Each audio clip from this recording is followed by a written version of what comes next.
because love is in the air. We've got the specialists here to sort us out. We've got some entertainment. It's going to be an absolute magic show. It's the middle of the week, and we've chosen to spend it with you, Mzansi. Thank you for joining us, and we'll see you for the rest of the magic. But before we kick into all the good stuff, let's first find out what's happening in the news with the G-Man. Cheers, guys. Thanks so much, Ryan. Let's start here in South Africa with our national news first. The South African COVID-19 vaccine certificate system was brought online yesterday. So this follows an announcement by President Cyril Ramaphosa that South Africa would soon have a standardized proof of vaccination to facilitate travel and gain access to establishments and gatherings. The system, which produces a digital copy of the physical vaccine card, is linked to the vaccination code issued by the electronic vaccination data system. The system, developed according to guidelines issued by the World Health Organization, creates a digital copy of the standard vaccine card issued to those at vaccination sites. Now, as the world marked Teachers' Day yesterday, the Department of Basic Education thanked South Africa's teaching staff for their resilience, their courage and their dedication. Educators have been met with multiple challenges, including timetable changes and online learning over the past year, obviously due to the COVID-19 pandemic. Earlier, the South African Democratic Teachers Union called for increased investment in the well-being, the training, the professional development and working condition of teachers. More than 1,600 teachers have died of COVID-19 related complications. Now, casting a wider gaze on the international front, the Southern African Development Community, or SADC, yesterday approved the extension of a troop deployment in Mozambique to help combat an Islamic State-linked insurgency. The SADC troop deployment was initially for 3 months and due to end next week. President Cyril Ramaphosa, in his capacity as chairperson of the SADC organ on politics, defense and security cooperation, said terrorism will not be tolerated.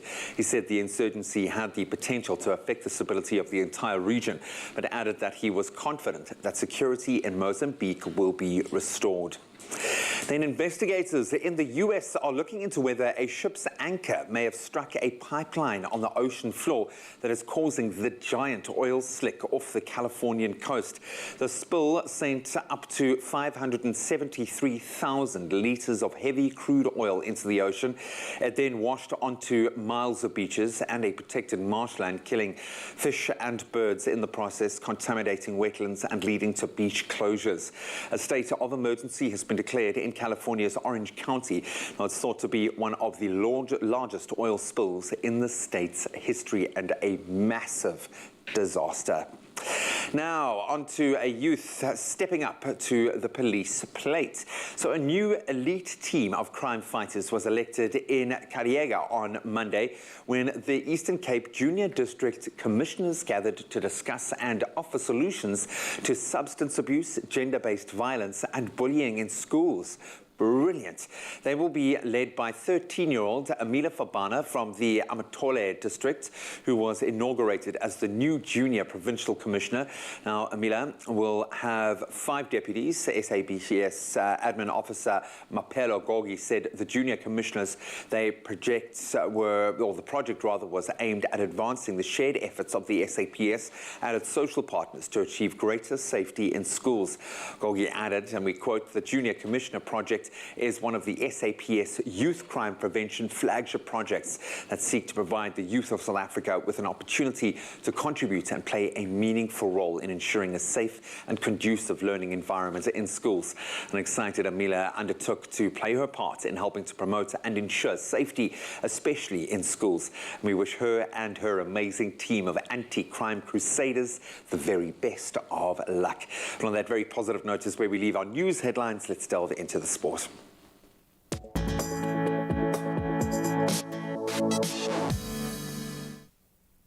Let's start with football. European Championship Italy, or champions Italy, will face their toughest test since winning the tournament when they play Spain in the first semi-final of the UEFA Nations League, and that's tonight. So the match is a repeat of the last 4 clash in the Euros, which the Azzurri won convincingly 4-2 on penalties after it ended 1-1 in extra time. Roberto Mancini's side are on a world record run of 37 matches without defeat and going to the match as definitely the firm favourites against the young Spanish side. The other semi-final is on Thursday and sees France take on world #1 ranked Belgium. Then on to cricket. England's all-rounder Sam Curran will miss the upcoming T20 World Cup with a back injury. That is a massive blow. Scans revealed the left-hander's injury after he felt discomfort while playing for the Chennai Super Kings in the IPL recently, with the injury expected to sideline him for several weeks. Curran's brother Tom has been called onto the England squad to replace the 23-year-old all-rounder. Now, the three Lions will play warm-up matches against India and New Zealand before kicking off their tournament campaign against the West Indies on the 23rd of this month. Then on to netball. South Africa will travel to Dublin on Saturday, where they will play against Ireland upon arrival. They'll move to Northern Ireland then later in the month to take on Wales and Scotland before they return home to South African soil on the 28th of October. South Africa were originally meant to play against Jamaica and Trinidad and Tobago in the middle of the month, but the trip was called off due to COVID-19 restrictions. The team will be captained by Bongi Msomi, while Zanele Vimbela returns to the side after recovering from the injury she sustained in the Telkom Netball League last year. Now, finally, a little further afield, onto NASCAR. Bubba Wallace has become only the second black driver to win a race in NASCAR's Cup Series championship after speeding to victory at the Talladega Superspeedway. Now, Wallace only led for 5 of the 117 laps, but the race was stopped due to persistent rain, with the 27-year-old in the lead at the time. So Wallace is the first black driver to win in NASCAR's Premier Division since Hall of Famer Wendell Scott did so way back in 1963. And that's a wrap of your sport for now. We've been treated to some beautiful weather. Let's hope that continues today. Let's get a global weather perspective and some of those temperatures here in South Africa.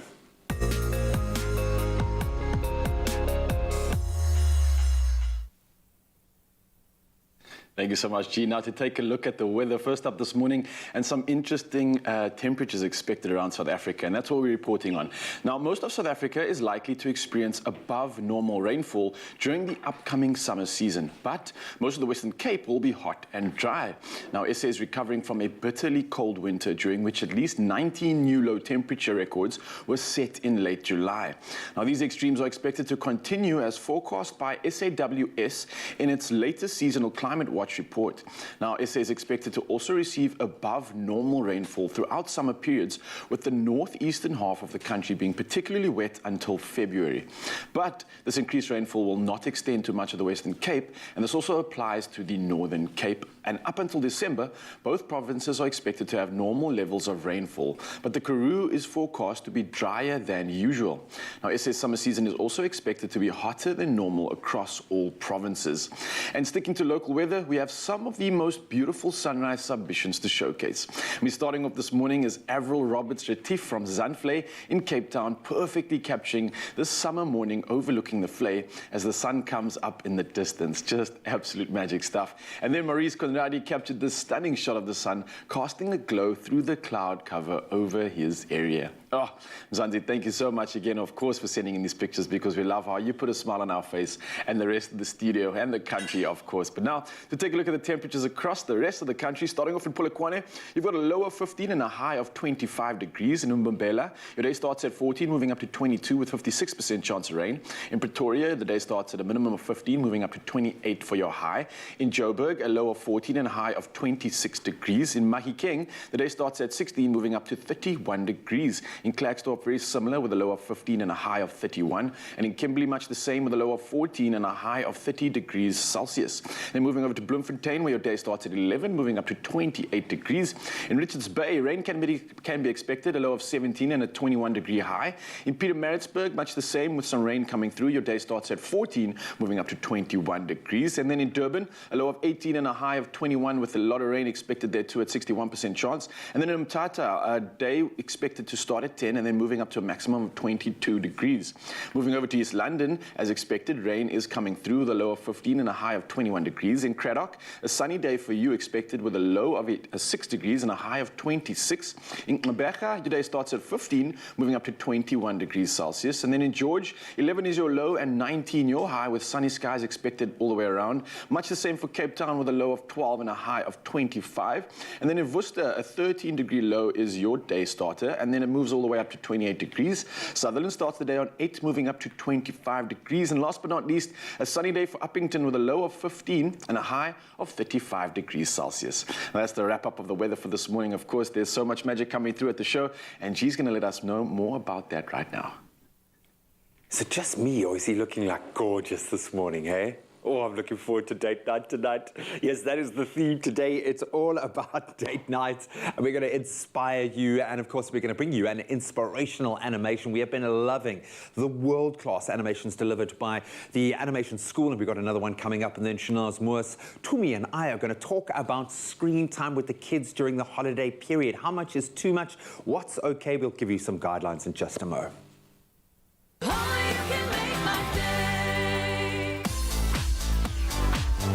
Get an insurance quote for your home or car and stand a chance to win one of 8 Samsung Galaxy S21 phones plus 100 gigs of Standard Bank mobile data for a year.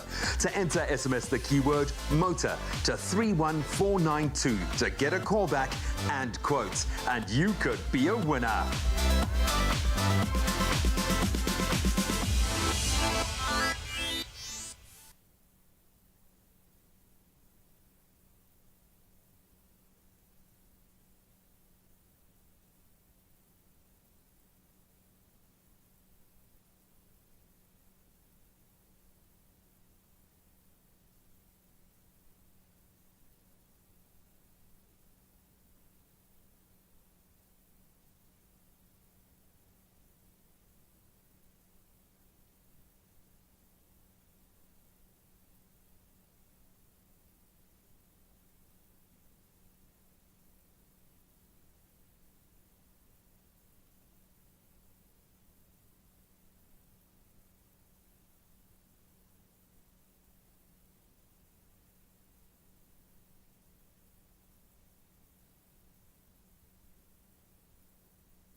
It's my feel-good breakfast show.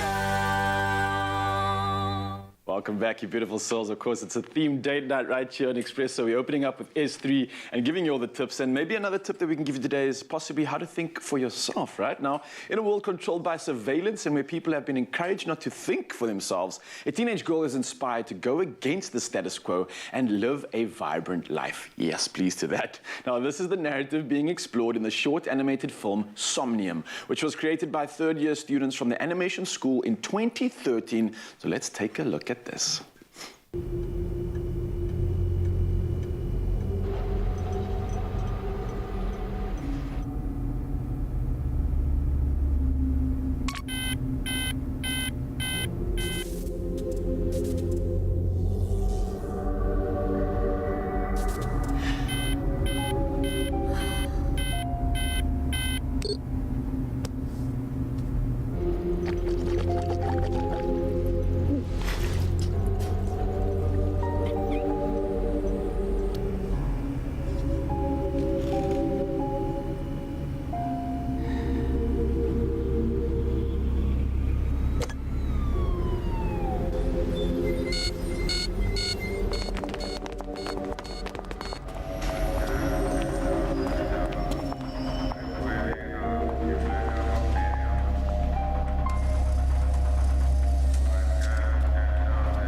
Honestly, that was so uplifting. I'm jaw dropped. I'm speechless. Somewhat of an emancipation. I think a great lesson there. Don't become a drone, and think and create for yourself, of course. And we're learning the importance of this and lots more with registered counselor Shanaz Moose in the building, and she teaches us how to navigate screen time with our young ones. Let's check it out.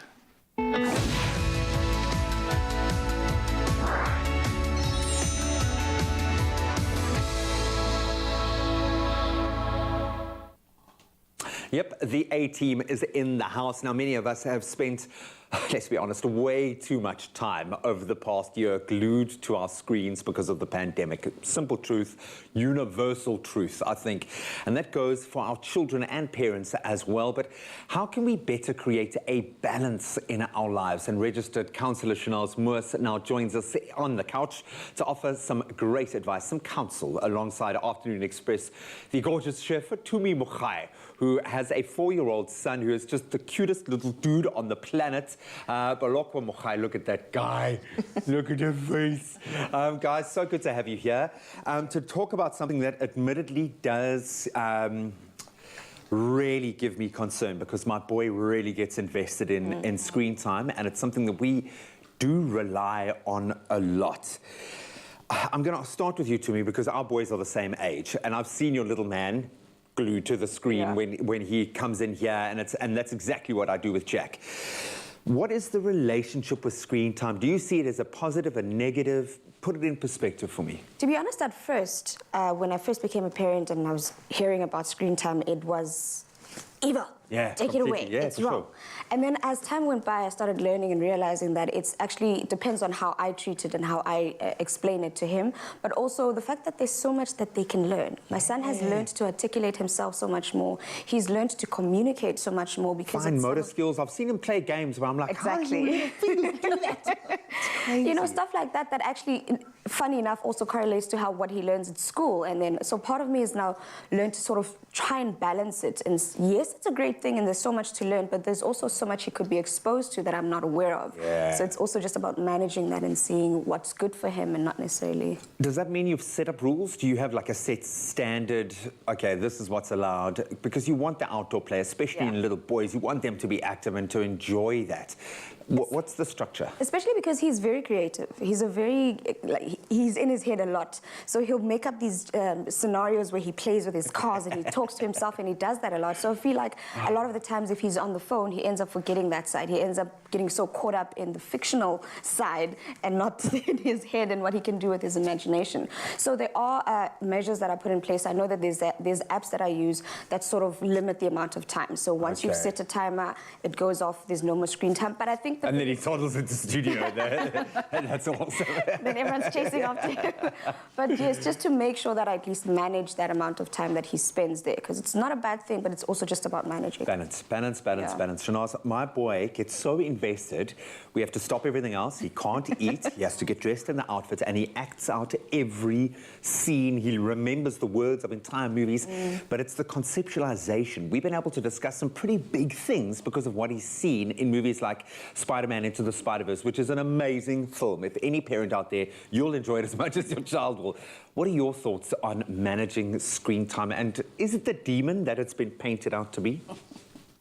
You know, for me, the irony, I was going to launch a workshop last year raising a child in the digital world, and then COVID happened, and it just became ridiculous because those we things, only had a digital world. the entire learning system became an online work, so it was cancelled. But I mean, so in this past year or so, we have to look at the digital world differently and re-look at the timelines that we set. So the general thing is 2 hours. That's for adults as well. Yeah. But younger kids, so it's actually, so this is the thing, nobody says, here's a device, here's a child, this is how you should manage it.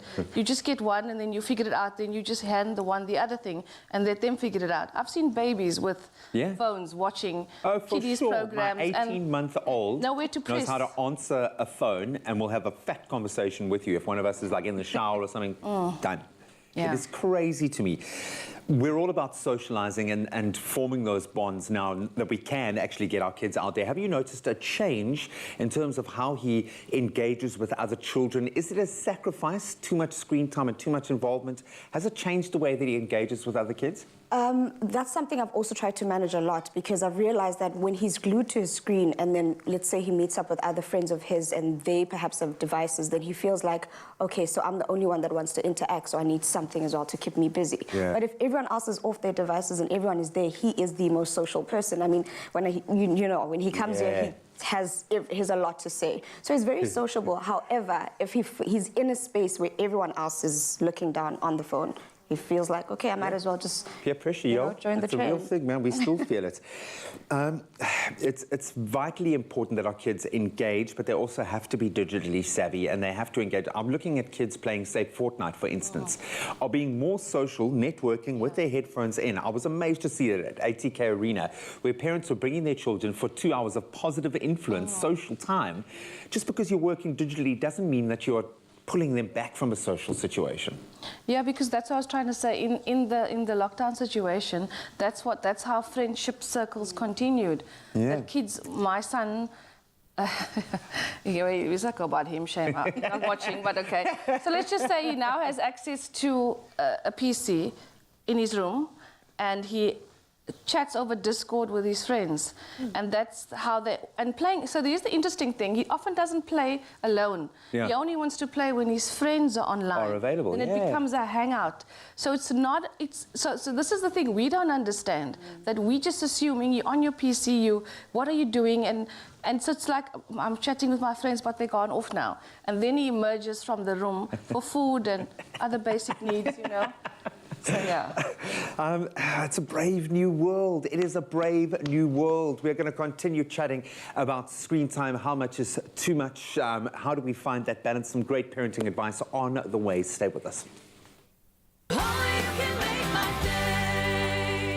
Yes, Mzansi, stand a chance of winning up to 3,000 Rand in cash prizes when you play the Maynard's hashtag It's a juicy kaboom! game Fridays right here on Expresso. Come join in on the fun and play the hashtag Juicy Kaboom game live with us and Maynard's every Friday until the 15th of October for your chance to win big cash prizes 6 weeks in a row. Yeah, now to enter, visit the Expresso Facebook and Twitter page and comment on the Maynard's competition post of the week. Your T's and C's apply. Juicy kaboom!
It's my feel-good breakfast show.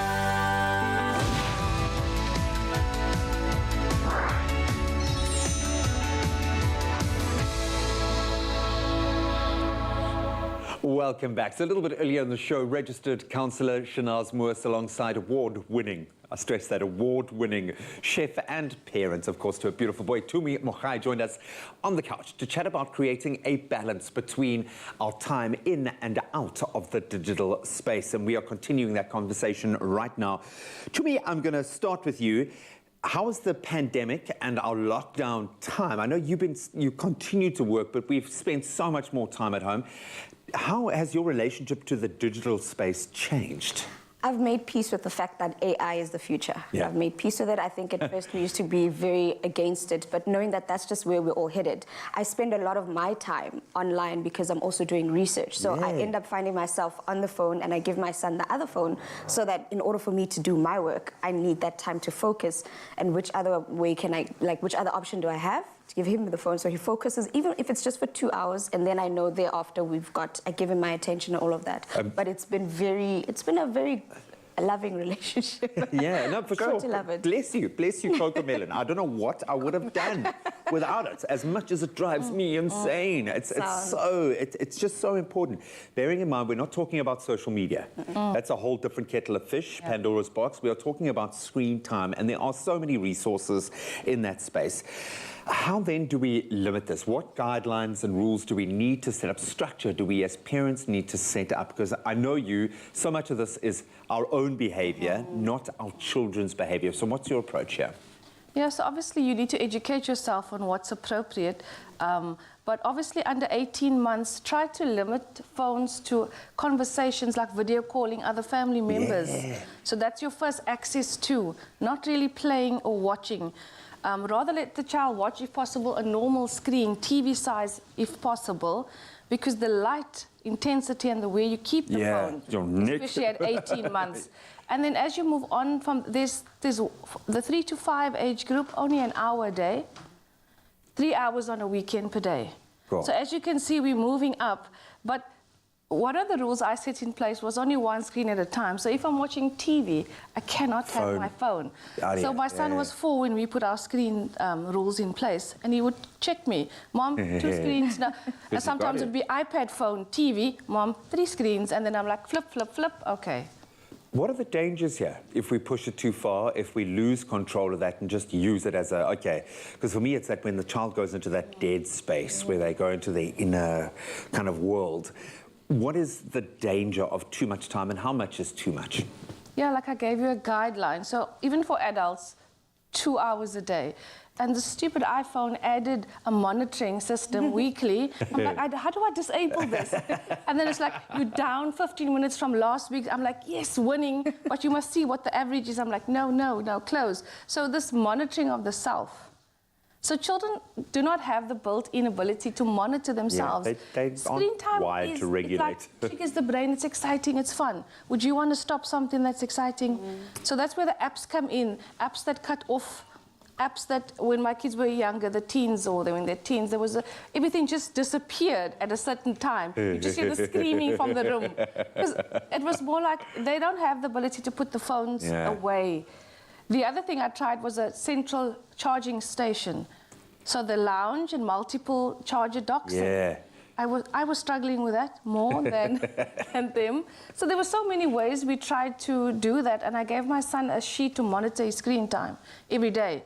So YouTube so much, TV like that. So that was to create awareness. Is it a reward? I would not see it as, some people use it as a reward principle, access to screen time but I think that kids need to learn how to manage screen time, so as do we. So as a reward, how are you going to learn to manage it if you only have to do X, Y, Z to actually get to a screen? Any final tips of advice here? Because while we're talking, I'm just thinking my son and my daughter are probably going to be teaching me, let's be honest, about the digital space. My boy can already look up things on YouTube, unpacking things at 4 years old. What advice do you have for parents that, like me, are probably feeling a little bit nervous about where this is going and how far on the wrong side of the digital divide I am? Yeah, so there's apps for younger kids to control content. Because remember, it's a big, scary place. There's a kids Google, I think, and a kids YouTube. And so they'll be safe on those platforms. But if you give them your phone, you've got adult Google with no restrictions. I mean, I couldn't remember the password to unlock my kids when they turned 18. They were so angry with me. But it was so long ago that I put it on their phones.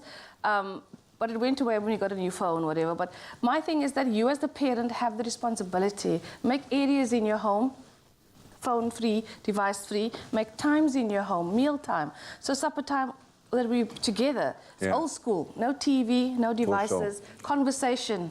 And that's for us as much as for our little ones. Yeah. Absolutely love it. Well, one thing is absolutely certain, screen time or not, you're both getting it right. You're amazing parents. You embarrass yours every day on national TV. I know. But they still love you. That's the amazing thing. And I can't imagine a day without your little man coming into studio. It just brightens up our life. It's all about finding that balance ultimately. But one thing you've got to take on board, the digital era is here and our children are going to be living a digital life. So you better come to terms with it yourself. True. So there's actually one way you can cut good screen time, and that is to get the kids in the kitchen. The magical range of Nutri-Kids is a good choice for moms and magic for kids. And if you're looking for a healthier, fun treat, your little one is going to love these snacks. And these are Nutri-Kids fruity donuts, and they'll do just the trick. So the kids can also have their favorite toppings. You can mix it up a bit, but more importantly, there'll be no screen time, only family time, which is so important. So I want to bring in Tumi, who has just had a fantastic conversation, and I can tell you the great thing about Tumi's kid, as she was talking about the other day. You know, I walk in and he was like, "Hey, I'm just going to go search a song quickly. All right." And there was that one song, Astronaut in the Ocean.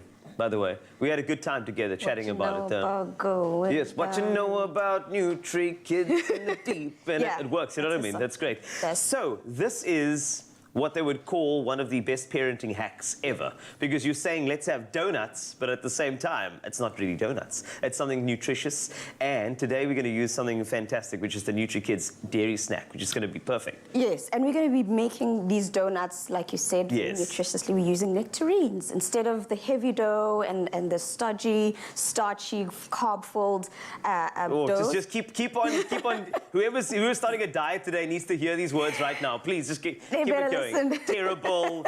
It'll make you lose sleep type of thing. All of that. Just go healthy, it's important. And the great thing about the Nutri-Kids range, it's a nutritious range of kids sort of products, and it includes instant medium fat milk powder, instant medium fat dairy liquid blend, low fat dairy snacks, and 3 fun flavors of fruit nectar blend, which is going to be fantastic and easy to use here, so you can really change it up. So what you're doing now is something that I feel like mom and dad should do, which is the pitting of the nectarines to make these circles. And as a result, we've got these beautiful, and they look like donuts. They do. Hey? They do. And this is where you get creative now, because you've created the shape, you call them into the kitchen, you've already done this part, which includes the knife. Right. And then you say, decorate it as and how you wish. Okay. Are you telling me to do it? Because I can really do it right now. All right. The great thing is I'm going to use these beautiful Nutri-Kids dairy snacks. Do you want me to use a specific flavor? Because I've got banana split. I've got sweet peach. What's your flavor? My flavor? Yeah, what's your flavor? I have different flavors. But if I look at these over here, I would say that the nectarine's got beautiful, I'm going to say banana. Let's go for banana. I think that should nice choice. Yes, I think banana would be perfect for this. I think it'll connect quite well. And the great thing is that if I don't have a spoon, what do I do? What do I do if I don't have a spoon to take this out? They actually come with these great little popsicle sticks underneath the pack, so I can use it as a spoon as well. And they're also fun with like different colors, and I think it's going to be perfect. The funny part is my son, every time we buy the Nutri-Kids, he sees them and I don't know what is going on in his head, but he has a plan for them every single time. Either he says he wants us to make popsicles, or he wants to create something. But you can just do that in the freezer. Exactly. And then it's done. And then it's done. And then he's got these lollipops that he can eat while he's enjoying screen time. Or screen time. What you know about rolling down in the deep. That's the one that you learn to listen to. Yeah. And all we do now that you've done that, you just dunk them. Make sure I actually mixed it up there. So I went with banana and I did the sweet peach because I want to do like a swirl, which is fantastic. Don't ask me. I was the chef here. Don't ask me why.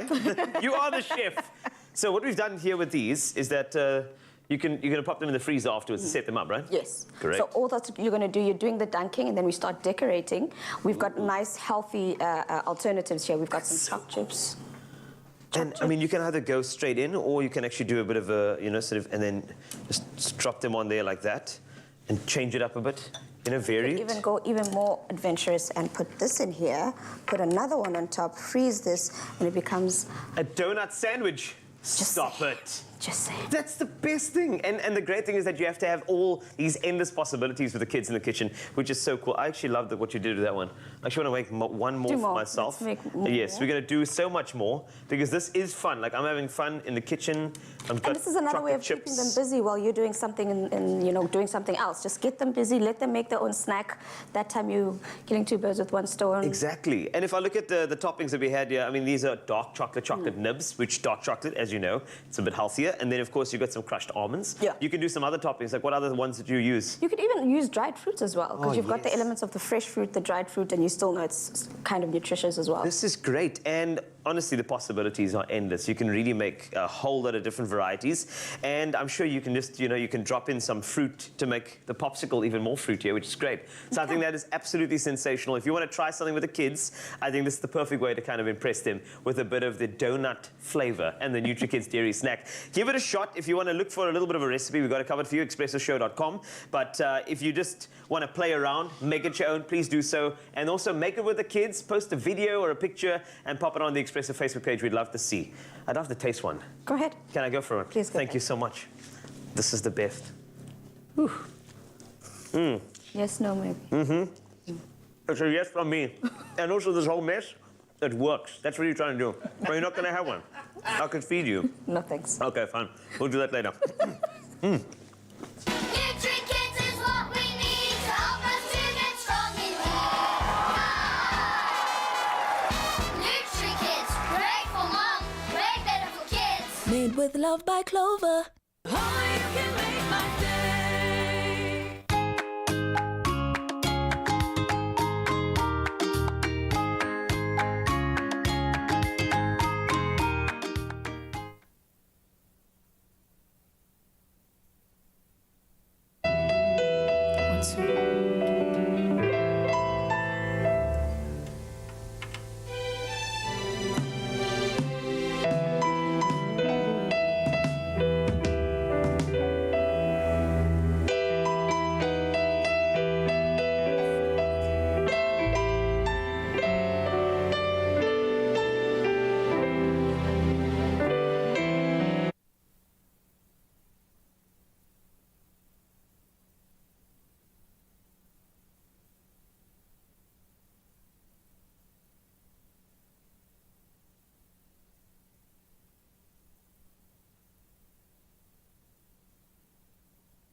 It's my feel-good breakfast show. It is your Feel Good Breakfast Show, Expresso here on S3. We are live, and next Thursday, a new stage production is opening at Cape Town's Artscape Theatre. Thank goodness. I missed a bit of culture. It's got quite the story behind it, from an idea for a TV show that faced the rejection. Creative director Iman Anders still held on to that passion. She has now translated it into a truly collaborative effort that involves many members of the community to achieving that collective dream. She had a dream, and it sounded like this.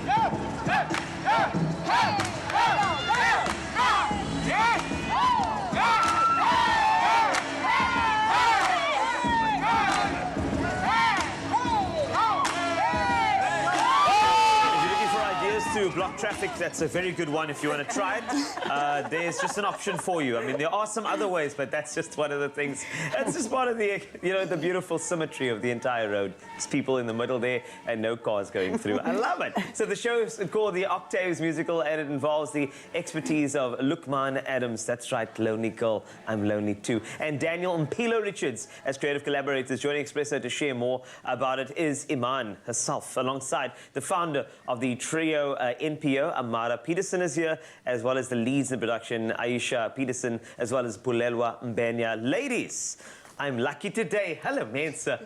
This sounds great. Hey? A couch full of women. Yes. You know, when I woke up this morning, I didn't understand what type of luck I'd get into, but here I am. This is the best. But it's great to have you, ladies. Congratulations on getting a musical out there. I think this is something that we've always needed this, man. You know, we've not only needed people to block the traffic, but also to show pace. So I think I want to start with you, Iman. I know that, you know, doing this production, there's a lot of challenges, obstacles that you have to overcome to actually make this a possibility. Take me through the journey as to how this came to be. So the journey kind of started with Amara and I discussing how to do this and where to go and what we were going to structure the whole production. Because obviously I changed it from TV to theatre. Yes. But the challenges I faced through doing this was the fact that I had to give off control, and I'm not one to do that. But in so doing, I kind of gave that control to my creatives, who then created an opportunity for my cast to become triple threats. And through doing that, the community just came on board. I have amazing sponsors. I've Cotton On, I've Market Toyota, I've got the Cape Town, which is one of my biggest sponsors. So that's cool. In that way, everyone just rallied in to kind of assist with the project. So I'm very grateful for where I'm at right now. I'm content, I'm comfortable, and I'm just patiently waiting for the 14th of October. We're ready. She's on TV. Yes, exactly. That's the thing. You know, when you're on TV, things become a bit more out there. You know, we are ready. We are indeed. That's right. Guys, we are ready. 14 October, we are ready. But there is a lot of soul to it as well. It's not just the Octaves musical. There's something else, and there's a trio NPO behind it. So, Amara, I want to ask you about the connection with the NPO and why this is an important angle to the Octaves musical. So with COVID, obviously, we found that there were so many people that was hungry, and I sort of set myself up with the impossible task of feeding 326,000 meals in a year. Oh, that's fun. That's a nice, easy wake up and try your best. And Iman was an integral part for me to achieve that goal, and she was pushing, and she was like with me every step of the way to get those meals out into the different communities. And in doing so, she helped our organization reach our goal. Yes. And so, I mean, when you get something, you want to give back. And so I thought, why not use this platform for her to reach her goal? And the thing about Trio is it stands to teach, to triumph together.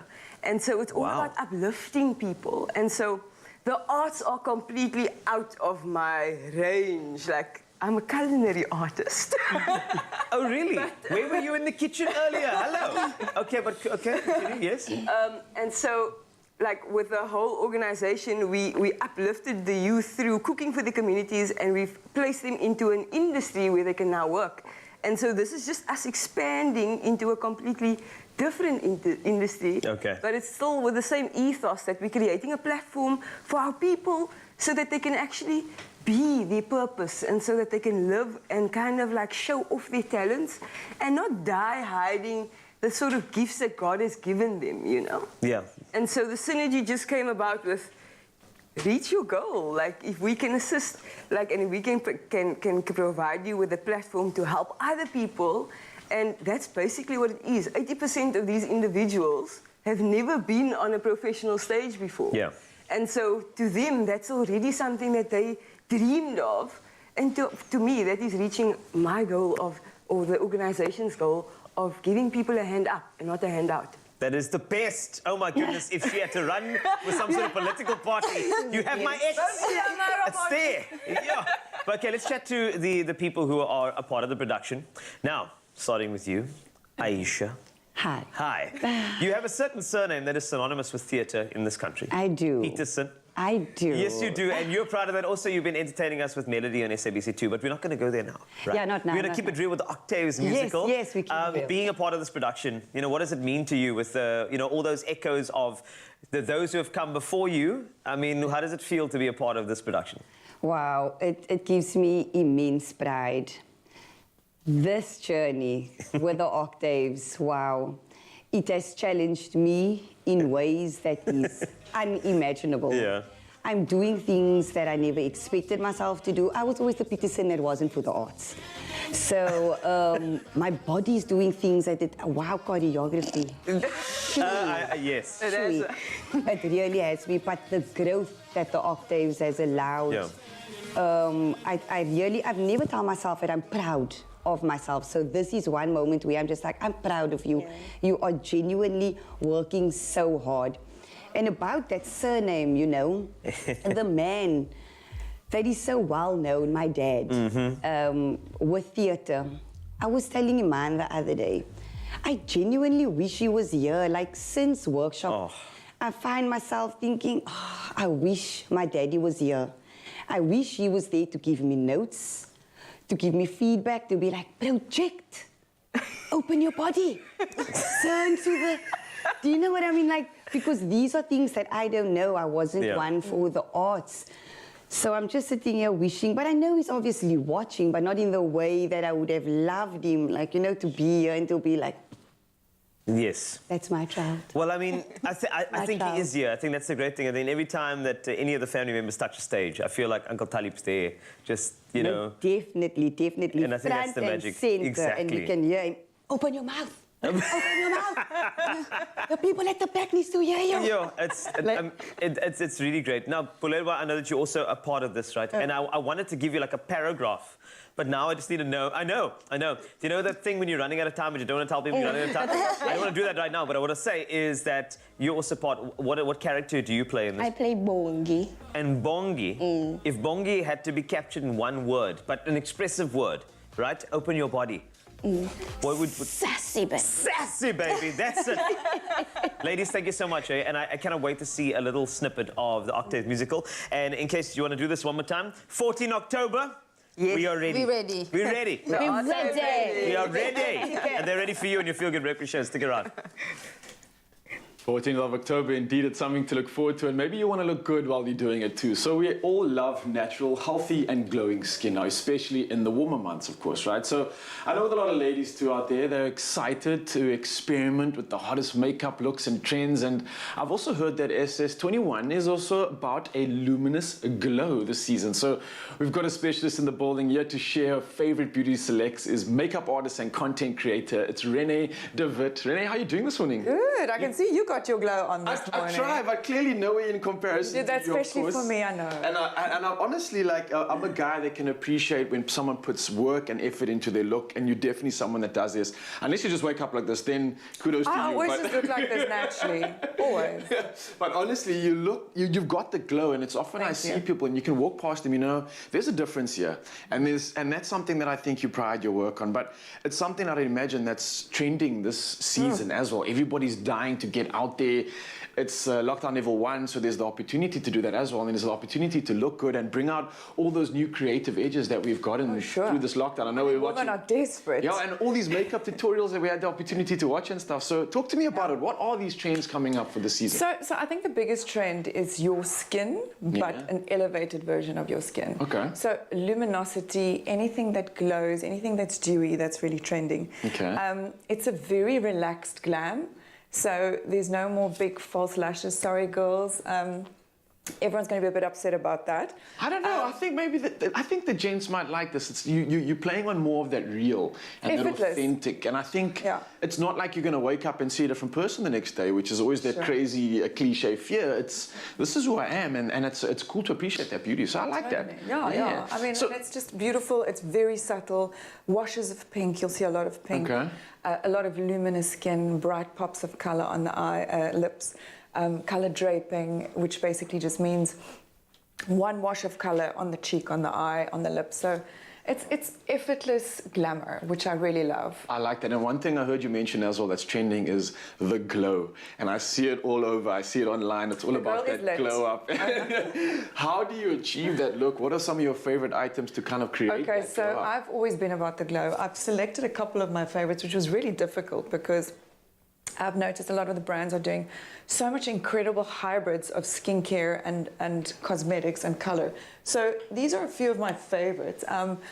Skincare obviously is essential in getting that glow that's going to last all day. So I really like the tinted moisturizer, which contains hyaluronic acid, and hyaluronic acid plumps your skin. So this is a really great addition to your skincare So and it's your also makeup functional kit. at the same time, right? And it's your color. You want to Oh, try it? nice. And I could get into this, right? And it's got an SPF 25 as well, which is perfect for the summer months. So I like products that multitask. Another one that multitask is this beautiful, it's a illuminator, it's a primer, and it's a moisturizer. All right. Gorgeous. It comes in 2 shades, so my sort of shade and a more cappuccino shade. And then you've got these lovely palettes, which are also, this is incidentally what I have on my eyes. Okay. And this is what's on my cheek. I'm seeing the trend here now. Right? I'm starting to pick up on this. It's there's a little bit of craziness, but I'm starting to understand this. Now look, effortless. We've got the beauty of a gorgeous model in the studio now. Aisha Peterson is here, so I thought maybe I could bring her in here, of course, because I'm trying to figure out, and I know Mzansi is too. How are you doing, Aisha? Good morning to you. Good morning. Good morning. And I want to put this to the test because, like, I understand you, but it's always good to see it in action. I don't know if you're going to be needing this, or am I going to get to hold on to this? I'm going to let you keep that because I think it's kind of your I'm going to give it a glow up, but let's see the proof in the pudding, of course, and how the expert does it. So, amazing. You want to take us through what you're going to apply and how you're going to get Aisha even more beautiful than she already is? That's not difficult. So I think the first thing I'm going to mention is illuminating, right? Which is so easy with this little wand. And I'm going to quickly demonstrate just one little swoop. Okay. And I always do a little bit on the brow bone and a little bit on the center of the nose. And just want to show you how easy this is to do with your finger. So is it like an accent in a way? It's like an accent. You use it on the highest points of your face, and then you literally just use your finger this way to blend it in. And Aisha already has some beautiful bone structure coming through there, and this is kind of just highlighting that quite a bit more, right? And you can actually use this underneath your foundation. You can use it on its own as a moisturizer and a primer. And also, gents out there, don't be shy on the makeup. I see the modern day man doing all sorts of things, and nowadays it's not anything that's specific to a gender, I feel, as well. So if anybody wants that glow up, go ahead. I think this is a great tip as well. Absolutely. I mean, I'm married to a metrosexual, I can tell you. Nice. He would love nothing more than putting a bit of concealer. Nice. And then again, I'm mentioning multitasking products. I really love this Stila Harmonious. It's called Complete Harmony, sorry. And remember when I said to you the color draping and the wash? Yes. So this product is super easy again. You literally apply a little bit on the eyes, the lips and the cheeks. And this is where you can get that beautiful color draping. Remember where I said you sort of marry the eyes, the eye color with the cheek color? And again, a little bit on the lips. And you've got that gorgeous glow, all with one application with your finger. That was pretty simple as well. Normally you've got to have one product for the eye, one for the cheek, one for the lip. I like the functionality in this as well. And I love the fact that in just such short steps already, I got to say, Isha, glow up already. It's there. You're looking absolutely stunning.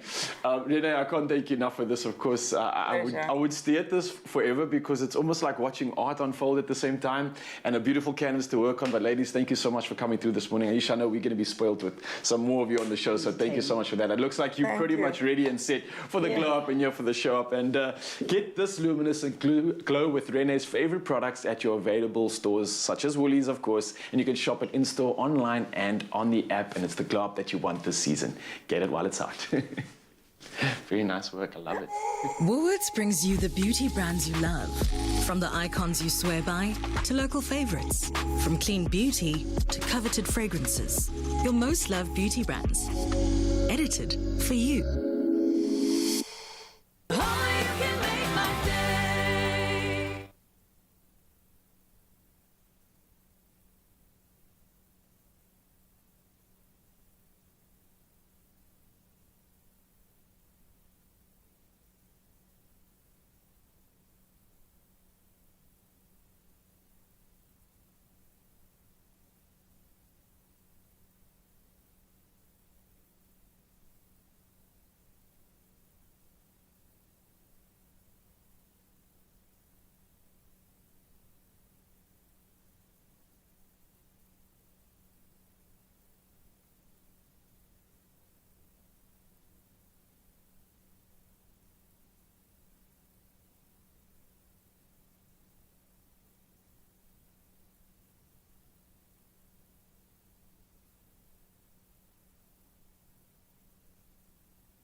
Welcome back, you beautiful souls. Of course, we're opening up right here on S3. It's your feel-good breakfast show, and it's all about date night and everything else involved. We've got the Octaves also coming through with some beautiful renditions of some songs that you do not want to miss out on.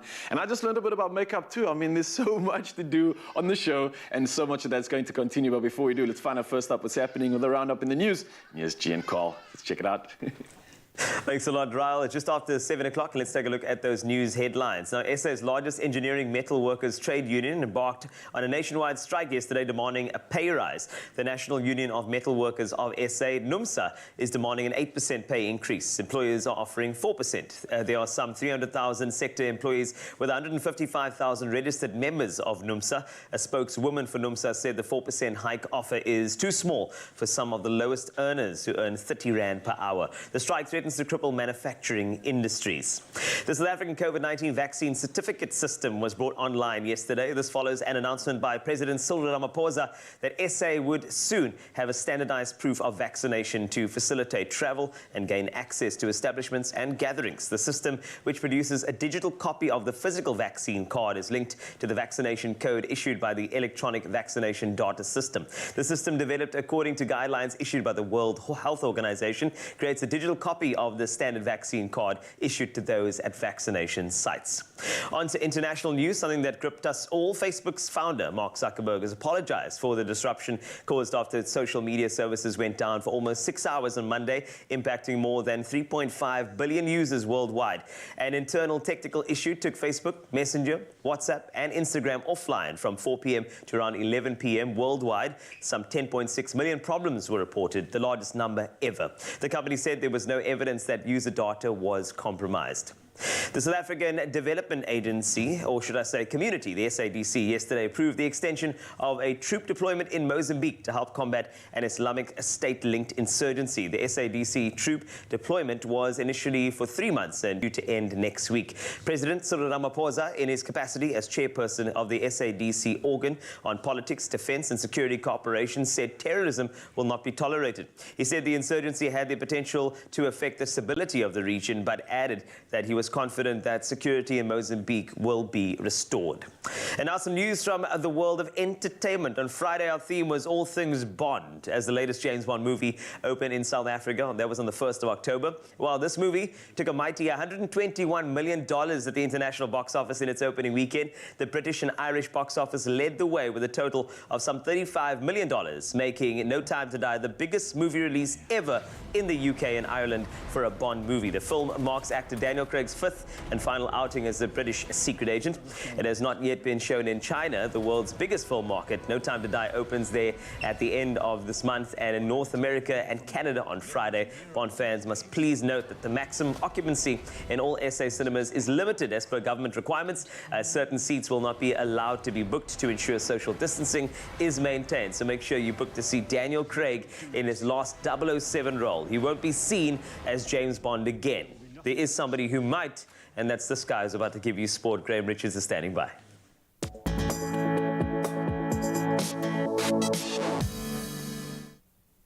Now, if that jawline didn't get you excited, let's see if we can get you excited about some impending football. And hopefully this isn't a deal breaker for date night tonight, but we've got more European soccer on the way. European champions, in fact, Italy, they'll face their toughest test since winning the tournament when they play Spain in the first semi-final of the UEFA Nations League tonight.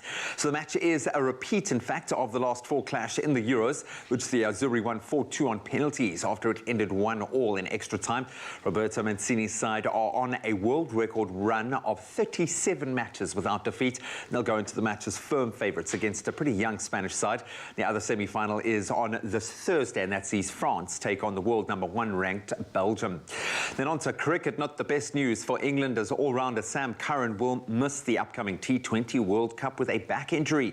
So scans revealed that the left-hander's injury after he felt discomfort while playing for the Chennai Super Kings in the IPL recently, with the injury expected expected to sideline him for several weeks. Curran's brother, Tom, has been called into England's squad to replace the 23-year-old. The three Lions will, of course, play some warm-up matches up against India and New Zealand before kicking off their tournament against the West Indies, and that's on October the 23rd. Then on to netball news. South Africa will travel to Dublin on Saturday, where they'll play against Ireland upon arrival. They'll then move to Northern Ireland later in the month to take on Wales and Scotland before they return home on the 28th of October. South Africa were originally meant to play against Jamaica and Trinidad and Tobago in the middle of the month, but the trip has been called off due to COVID-19 restrictions. The team will be captained by Bongi Msomi, that's while Zanele Vimbela returns to the side after recovering from the injury she sustained in the Telkom Netball League last year. Then a momentous time in NASCAR history. Bubba Wallace became only the second black driver in history to win a race in NASCAR's Cup Series championship. That was after speeding to victory at the famous Talladega Super Speedway. So Wallace only led for 5 of the 117 laps, but he made it count as the race was stopped due to persistent rain, with a 27-year-old in the lead at the time. Wallace is the first black driver to win in NASCAR's Premier Division since Hall of Famer Wendell Scott back in 1963. Well, if you missed any of those details, we'll do it all over again at 8 o'clock right now. Let's get a global weather perspective and see, hopefully, what beautiful temperatures are in store for us here in SA.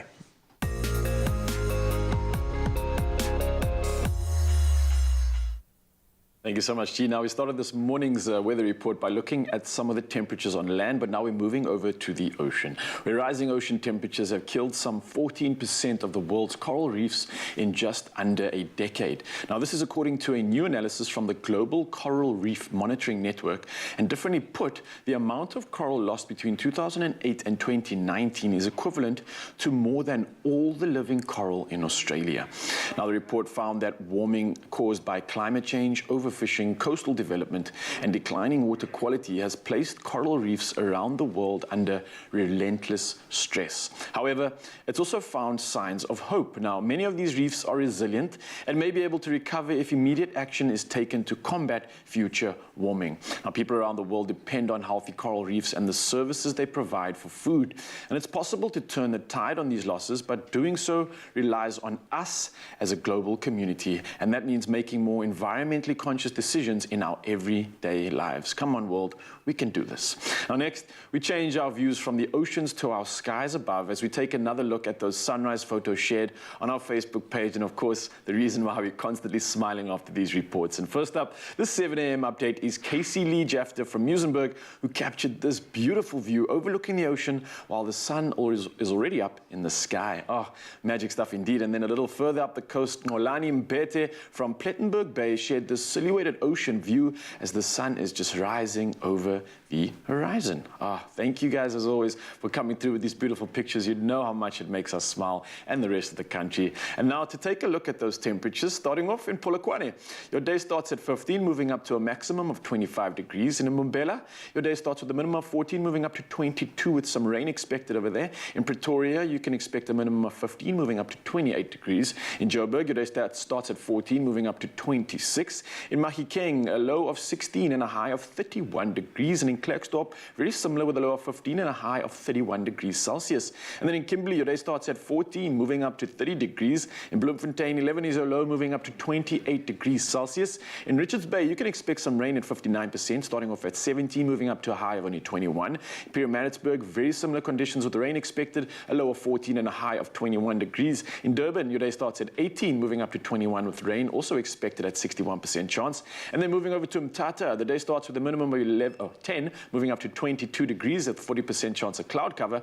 And then in East London, rain can be expected, a low of 15 and a high of 21 degrees. In Cradock, the day starts at a minimum of 6, moving up to 26 degrees, but clear skies all the way around. In Gqeberha, 15 is your low, moving up to 21 degrees. George, you start at 11, moving up to 19. And then in Cape Town, a day starts at 12 degrees, moving up to a max of 25 degrees Celsius. Worcester starts the day at at 13, moving up to 28 degrees. Sunny skies expected as well, with Sutherland a low of 8 and a high of 25, and the sunniest part of the day in Uppington, a low of 14 and a high of 35 degrees Celsius. That's a look at the weather. Again, of course, thank you for those beautiful pictures. Again, we asked the question, is there a deal breaker when it comes to your date night? We're dying to find out, and hopefully you've weighed in on that question. Let's find out, maybe. Yep, in just a moment, we're going to be delving into more of your answers. Are there any deal breakers on date night? Well, maybe you want to catch a bit of telly on date night tonight, and we've got a brand new show, Colour Your Plate with Koo, is launching 7:30 on SABC2. We'll bring you all of the details. Join Expresso this spring to stand a chance of winning a 4,000 Rand Plascon voucher weekly as we ask how you colour your life. Is it the cherry red in your ride, maybe the burst of new blues from your garden, or the sunsets and seascapes of a favourite getaway? Well, answer our weekly social media question and find the terms and conditions on expressoshow.com.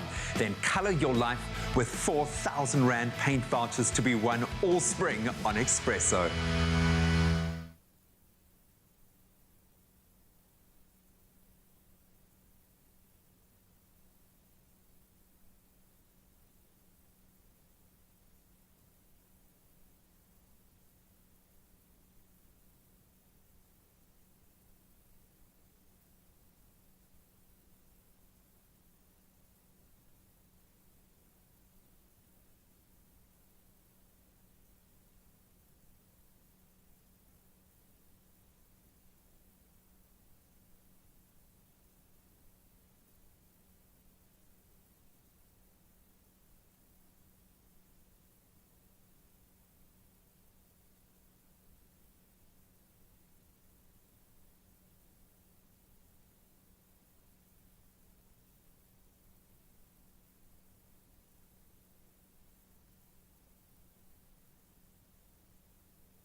It's my feel-good breakfast show. Welcome back. You are still obviously live with your feel-good breakfast show. Now, here's a fact. A healthier you starts with you and your plate. Koo will be taking us on a nourishing journey as they launch the much-anticipated series Colour Your Plate with Koo, airing this evening at 7:30 p.m. on SABC2.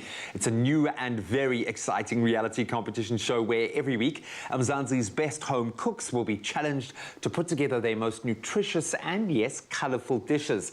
And right now we are joined by Koo nutritionist and a judge of the show. A lot of pressure on his shoulders, Arthur Ramoroka, to tell us a little bit more. Arthur, that smile says it all, my friend.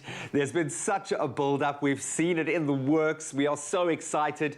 You must be so excited. Tonight is the launch of the show. What can viewers expect from this? Indeed, Graham. Tonight we are starting an exciting, nourishing journey we have been waiting for long. And Colourful Plate with Koo encourages Mzansi to become healthier by fostering a sustainable behavior change, starting with their plate.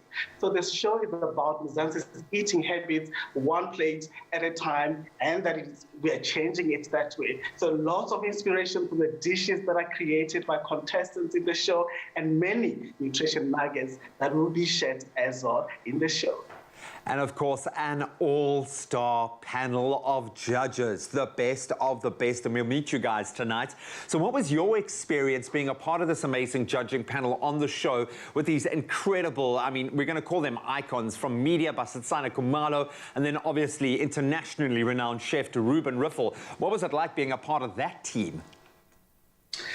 It was such an amazing experience to co-judge alongside Basi and Ruben. I mean, Ruben, despite having so much experience and being an internationally renowned chef, he was really nurturing and patient with the contestants and really imparting a lot of knowledge to them. And of course, Basi, the powerhouse. I mean, even when the contestants were starstruck and in awe of her presence, I mean, she remained kind and humble. And there was just never a dull moment with both of them. And I guess for me, this was great because it made everyday South Africans showcasing their cultural heritage and culinary skills a lot easier and really reinforcing that unique bond we have as South Africans when we enjoy moments of connections with the loved ones over delectable dishes. Completely, and healthy dishes. Just looking at what you guys were preparing there as an example is making my mouth water.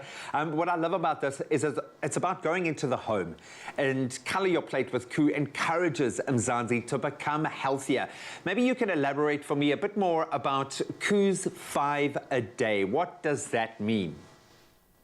You know, as South Africa's most recognized producer of delicious canned fruit and vegetables, Koo recognizes that balanced nutrition starts with enjoying a variety of food. I mean, with a strong focus on what you call 5 a day. So 5 a day really refers to the fact that we need to have at least 2 fruits and 3 veggies throughout the day for general well-being. So have your different colors of vegetables in your plate and make sure that half of what you have or serve in your plate is veggies. I mean, the color coding does help a lot. Why is color so important?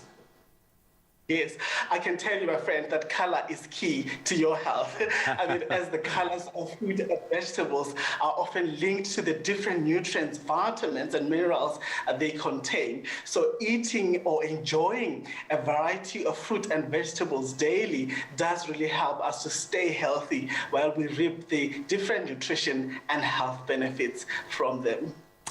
So the search for Mzansi's next cooking star starts tonight. What can the contestants win on the show, most importantly? Definitely, there will be only one winner that will be crowned Mzansi's newest cooking star and will receive 50,000 in cash in the grand finale. Wow, and obviously some amazing knowledge along the way from you and the rest of the amazing judging panel. This feels like the perfect combination and right balance for an amazing show, and yes, I think an opportunity to educate all of us. So Arthur, good luck, my friend. Enjoy it, savor every last morsel of this one, and thank you again for joining us this morning ahead of what promises to be an amazing night tonight. Thank you for having me. So all the best to Arthur, the rest of the amazing judges, and of course the contestants competing. We are looking forward to this nourishing journey filled with entertainment. Remember, you can catch Colour Your Plate with Koo this evening at 7:30 p.m. on SABC2. The search for Mzansi's next cooking star is on with Colour Your Plate. 5 passionate home cooks face off every week to create a colourful, balanced plate and impress the judging panel. Featuring media icon Basitsana Khumalo, award-winning chef Ruben Riffel, and nutrition expert Arthur Ramoroka. Plus, special appearances from SA's biggest stars. Colour Your Plate with Koo from Wednesday, 6 October at 7:30 p.m. only on SABC2. Hey, and talking about cooking, you know how much we love burgers on the Expresso show, right? And so does our guest artist, Nuran Bultman. Now she's about to show us her favorite burger. It's a chicken crunch burger, and apparently the chicken can also be marinated and left overnight in a spicy sriracha and buttermilk. And oh, it's something to die for. I can't wait to get tucked in here. So without further ado, let the beautiful, illustrious Nuran take over and show us how it's done. How are you doing this morning, by the way? I'm doing well, and you? I'm good. I'm excited. First time in the kitchen for you, eh? First time in this kitchen. Little nervous? Yeah, a bit. But nah, you don't need to be, we'll man. You're in safe hands. You're in safe hands. And you're doing one of my favorites, so I'm excited. You already got the tick in my box. I'm just as excited. Take us through this recipe. What's happening? And I see some really nice ingredients here. What's the first step? Okay, so first we're going to marinate the chicken. Okay. Right? So we're going to be using the garlic powder. All right, garlic powder. Nice. Throw it over. And we'll be using the onion powder. Okay, so we already got some good flavors coming through on this, yeah? and some salt. Of course. Right. What is the chicken without some salt? Yes. So. And then what's the red and the white stuff? The sriracha sauce. This is optional okay. I was thinking because it's tomato obviously sauce. to flavor, but it's a Yeah. bit spicy. So if you don't like spicy, then don't use it. Yes. What your character's name on the octaves was called? Khadija. Miss Khadija Miss Khadija Adams. Does she like it spicy? Absolutely. Yes. Throw the whole thing in. Yes, so we throw everything in. And then this is buttermilk. Oh, yummy. Right. So Right. basically, this that you got to leave it overnight or a few hours, Yeah. right? So we are going to mix this together. Okay. Okay. And then I would imagine that the wet ingredients, obviously Yes. mixed with we've got the flavors coming in Yes. from the salts and the spices you put in. Yes. The wet ingredients, although it's looking to me like it's quite creamy, adding a good Yes, texture it to it, is. it's also going to possibly then help the crumbed So that elements it can- bind, right? yes. This is like like a flavored glue that we're putting on the chicken, right? Absolutely. So, Like so that. yeah, so it just gets all that flavor in together, and once we dip it in there, and then we're going to deep fry them. Okay. So what we So what do you got over there on that side? This is the panko crumbs, right? It's just fancy, eh? Yes. Sure. And then we have the cornflake, the crumb cornflake, right? Okay, nice. So we can mix this together, or you can also use one. Either or. So if you maybe don't have Either panko, or, if you don't have yes. the crumbs, you can just use one, right? Absolutely. Okay, So we're all going to be dipping the chicken into these. This And is also worst case, you could probably just use like some old breadcrumbs at home. All breadcrumbs, whatever you want to do. Yes. My mother And used to make it with frikadels. She used Yes. to mix in some of the old Yes. bread, and I was like, "Why are you making Absolutely. stale bread burgers, Mom?" No, but it tastes wonderful. Yeah, when I tasted, I didn't complain. Yes, and then also you can. I use these for prawns as well. Ooh, you know yes. the. I think any meat with a good crunch and some not moistness, but just like a good texture on the inside, you can't go wrong. No, you cannot. Okay, so once we've done this, Yeah. we're going to put it in the pan. Must the in pan our be hot? Hot, Should it be hot medium? oil. Okay, all right. Yeah, but so watch not out for too the hot, splash. Yes, because chicken goes quick. Okay, so we are not going to overcook. So oil is hot. Nice. And how long were you more or less looking to keep this in for, or are you looking out for a Just color? Or? golden brown. Okay. It has to be golden brown. And you almost want a little bit of like a crunchy texture to it. That's nothing right. too soggy, That's eh? right. Yes. So once we're done there, we just lay it onto the tissue. Let me help you And here, yes, actually. yes. There we go. All right. So once it's golden brown, comes out of the pan. I notice also, and I think you're being smart because this is something I learned on the show. I've tried this before because I've tried to be efficient. Yes. And I try to just put all the chicken in at once. Yes. Doesn't work. No. It's almost like crowding Yes. the pan. Yes. So I see what you've done So we're here. just doing two at a time. at a and what time. I prefer doing, I don't like to have it so the big, So thick. yes. Yeah. So I cut it in half, and it's a nice bite size. You know. Easier to cook as well. Easier and to you're getting like 2 burgers out of one. That's right. That's right. I like that. Two out Smart of one, and yes. efficient. And I'm liking this. Very simple You're stuff. liking it. Tell me, once it's done and it's out of the pan, we just Yes. basically stack it. And then right? we're going to stack it, and then Can I do the honors? of course you may. Yes, please. Working Voila. with an artiste over here. A My hands musical are dirty. artiste. No worries. I have another sprayer here if you do want to clean up, but I've already cleaned my hands for this. So nice and easy. Let me actually start Yes, you can. with the beautiful sriracha sauce that we've got here. So this is a nice little mixture Here we go. of some of the good stuff. Yeah, I'll lay on that the down. other side as well. Chicken next, eh? You Yes. approve on that? Others, yes. Other side as well. Oh, we're Absolutely. doubling down on this. Okay. No, that's handy. All right, and on this side, there we go. I feel nervous now. There's all this pressure coming through from you. And then some tomatoes. Yes. Layered it with some beautiful topping lettuce. there.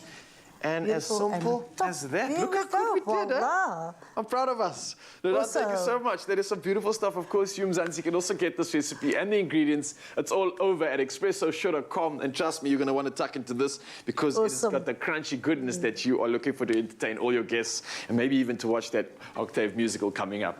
Perfect option. Thank you so much.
It's my feel-good breakfast show.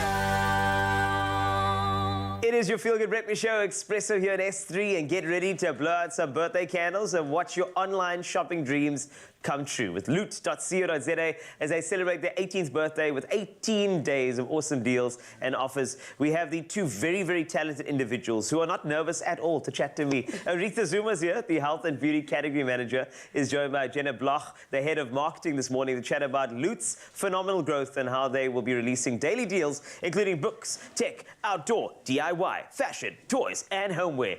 Anything else? I don't know, but you'll find out soon enough. Welcome, ladies. Thank you, Cole. Hey, it's so exciting, hey? It is. We're 18. You guys are 18. You guys are legal now. We are so legal right We now. should be having a glass of wine or something. Yeah, well, get your license to, I don't know, to drive us some more deals, which is great. This is what we love about loot.co.za. So I just want to say it must have been quite a journey. And Jenna, just from your side, the journey of 18 years. Well, and this has obviously grown into something that's going to be a celebration of amazing deals as well.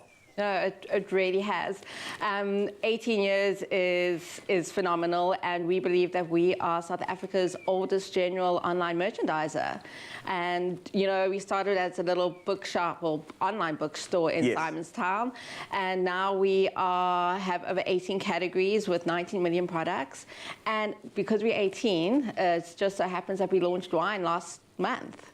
So now you can also buy wine. Congratulations! You see, it's proper legal. I think that's quite a beautiful synergy between your celebrations as an 18-year-old now, and of course wine is now available, my goodness. But also there are incredible deals. I know tech is big for everybody, especially this time of the year. So apparently the tech deals are going to be out of this world for your 18th birthday. They are totally out of this world, and we're launching our tech deals today. Yes. For anyone that's in the market for a new laptop, whether it's working from home, a student, or even for, you know, those high school kids now need laptops these days too, we have the Lenovo IdeaPad 3. And we're throwing in Microsoft Office 365, and you can save a whopping 3,200 Rand. Wowza. Yeah. You see, that's the deals that I want. You know, that makes me want to click on now while I'm chatting to you here. I'm actually going to look down and actually do something. I think it's fantastic. But also with tech deals, you obviously will have a new device. So Lenovo, it's there. Yeah. But now you have to look good while you're on that Zoom call on your new laptop. Yes. How do we do that? You get yourself a Samsung Active Watch. Oh, my word. So then you're active, so now you fitness. Yes. It's the fitness and you get the active watch. What's the saving on that going to be? 1,000 Rand today. Oh, my goodness. Well, for today until the end of our birthday deals. Wowza. So you've got the laptop, you've got the watch. Is there anything else? Oh, we've got lots of deals. So every day for the 18-day birthday period, we are launching a different deal that is definitely going to surprise and delight our customers. This is going to be great. So you got the laptop, you got the watch, but now you have to look good with all of these on. That's why you got health and beauty. This is where our category manager comes in, Aretha. Now, talk to me about these deals, because I know it's health, beauty, and baby, right? Yes. Well, we've got an amazing campaign coming up soon, and we're going to have up to 65% off. What? Yes. Yes, so please. Remember, with health, we've got quite a few subcategories in there. We've got fragrances, we've got sexual health, we've got health appliances, we've got vitamins and supplements for those of us who need to, you know, decrease our weight due to our weight gain, COVID. Oh, it happens. It happens, unfortunately. So, yeah, we've got an amazing campaign coming soon. You just have to watch the space. All right. Watch out on our social pages, as well as our newsletters coming up that will brief everything to you. And go ahead and shop. I mean, we've got multiple courier partners to help deliver your items through to you. We've got Pargo, free Pargo for the next 18 days. You know what? I heard about this, okay, because obviously we do a bit of, you know, gossip here. And we heard about deliveries being, is this sort of free till the 18th? True. Yeah. Is it a truth? Because I don't listen to gossip. Yes. I'd rather hear it from you ladies. So is it true? 100% true. You know, we don't get to being 18 just by ourselves. We have some amazing partners, one of them being Pargo. Oh, nice. They heard we're turning 18 and they're like, hey, we wanted to help celebrate with you guys. So they said they'd celebrate, we're going to give you guys free delivery. And they've got over 2,500 pickup points countrywide. So that's how Luke gets to every little corner of South Africa. We can deliver your parcel to you, even if you live in the middle of the smallest town in the middle of the Karoo. We'll get your parcel to you. And to get free delivery during our birthday period, you just need to choose Pargo as your collection method at checkout. That is, it's really beautiful. And I'm excited about this because it's not only 18 days, there's free delivery till the 18th as well. There's health and beauty and baby products, 65% off. There's that incredible Lenovo laptop that you got. You got the smartwatch too. There are so many things to look forward to. And I just wanted to say congratulations for a company that came from Simonstown 18 years ago. A little book company. A little book company to grow into this. Because I actually I think I remember it as well, the way it started up, and now to see it just flourish online. 19 million products. 19 million products. Button. To your door for free. This is fantastic. Anyway, I just want to say happy birthday. I was going to get you a cake, but you said you want to lose a bit with health and beauty and baby products. So I think I'd rather keep it together here. I'm going to get you some vitamins on loot.co.za. Massive thanks to these two ladies, Jenna and Aretha. And of course, cheers to 18 years of loot.co.za. We've heard being an adult is tough. We know this, but we don't want to think about that right now. Instead, we want you to celebrate with the 18 days of amazing deals and offers. And what better way to celebrate than with a competition where 5 lucky shoppers stand the chance to win a 1,000 Rand voucher each. To enter, all you have to do is shop on loot.co.za within their birthday month, and you'll automatically be entered into the competition to stand a chance to win big. T's and C's can be found on expressoshow.com, and the competition will run until Sunday, 31 October 2021, midnight. And do remember to stay home, stay safe, shop online in the safety of your own home. And a massive happy birthday to loot.co.za. In fact, we want to sing for you right now. Please do. Shop over 19 million products across 18 categories and get it couriered to your door with our contactless and safe delivery. So shop local, stay home, stay safe, and shop online with loot.co.za. Yes, Mzansi, you've been talking about them the entire morning, and we've had the opportunity to hear them backstage practicing, and do we have a stunning performance and a range of performances coming up your way this morning, as we are joined by some of the cast members from the upcoming production of the Octaves musical taking place at the Artscape Theatre from next Thursday. And first up, we have a musician, a magician to me actually. Her name's Kirby Joe, and she's singing the Mary J. Blige rendition of the classic, The Sound of Music. And the song, it's a favorite, and it's a favorite of ours as well, and it's called My Favorite Things. But I gotta ask you, first time on the Expresso stage, Yes. right? What does it feel like? It's very exciting. I'm nervous, but very exciting. And next up, it's going to be amongst thousands. And I can't wait. I can't wait. I feel like we're ready. You are. Like we're just all waiting for showtime to come so that we can show people what we've been working on. I think people are not ready for this because it's pure magic. You've got a stellar cast behind you as well. So without further ado, let's show Mzansi a little bit of the magic right now. Take it away.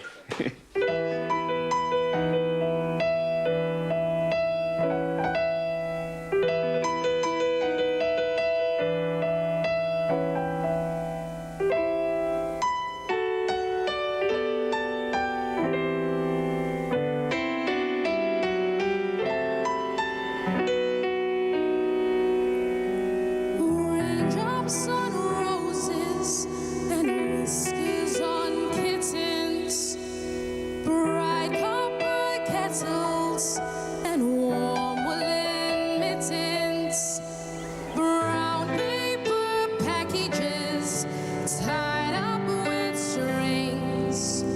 These are a few of my favorite things.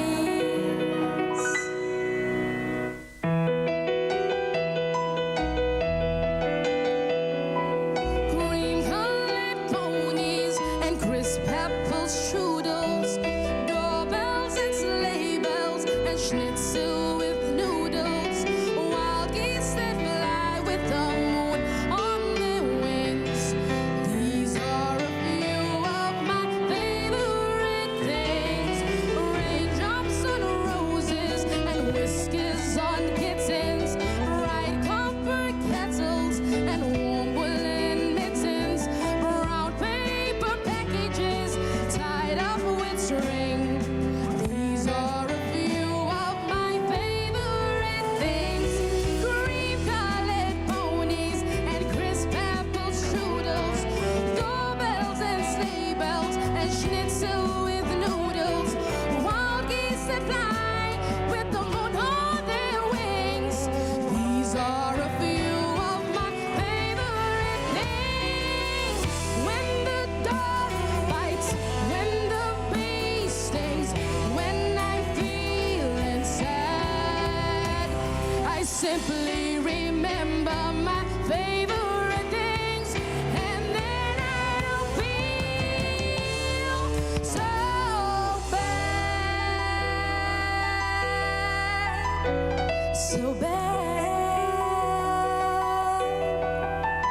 so bad,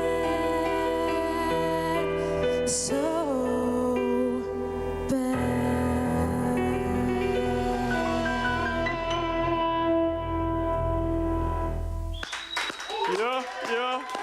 Yeah, we did not disappoint. You know, the best part for me is when the whole band's coming together and just like, feeling it, man. I'm loving it. Listen, I gotta ask you a question. You guys are so cool. I feel like I could just talk to you for days. We put a question out to our social media about what are the deal breakers that you'd expect at a date. I'm gonna put it out to you on the spot, seeing it's your first time at Expresso. This is how we do it. What would your answer be? What's a deal breaker for you on a date? Probably if someone eats garlic. Okay. I don't want to kiss you with a garlic bread, so... I love that. I thought you were going to say if you can't play an instrument or sing like you, but I'll take that one. Oh, and manners. If you can't respect your waiter, then you can't respect me. All right, Mzansi, you heard it there. If you want to sweep this beautiful soul off her feet, no garlic and have some manners, all right?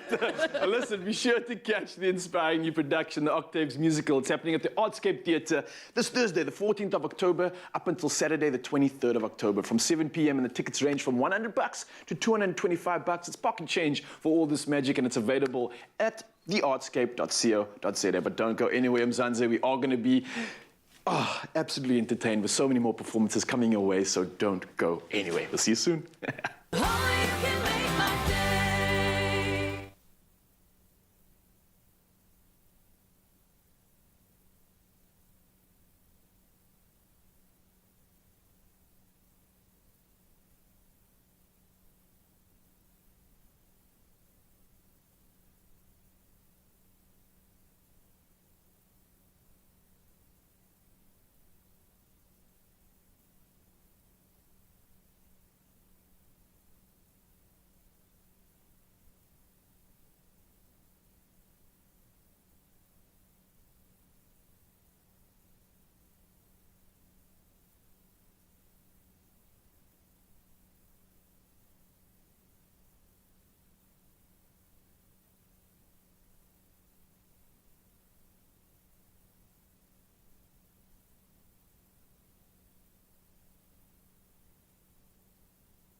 It's my feel-good breakfast show. Selecting a type of paint is no easy process. In fact, it can be quite daunting, from matte finishes to sheen, water-based to water-based enamel. There is a lot to consider before starting that paint project.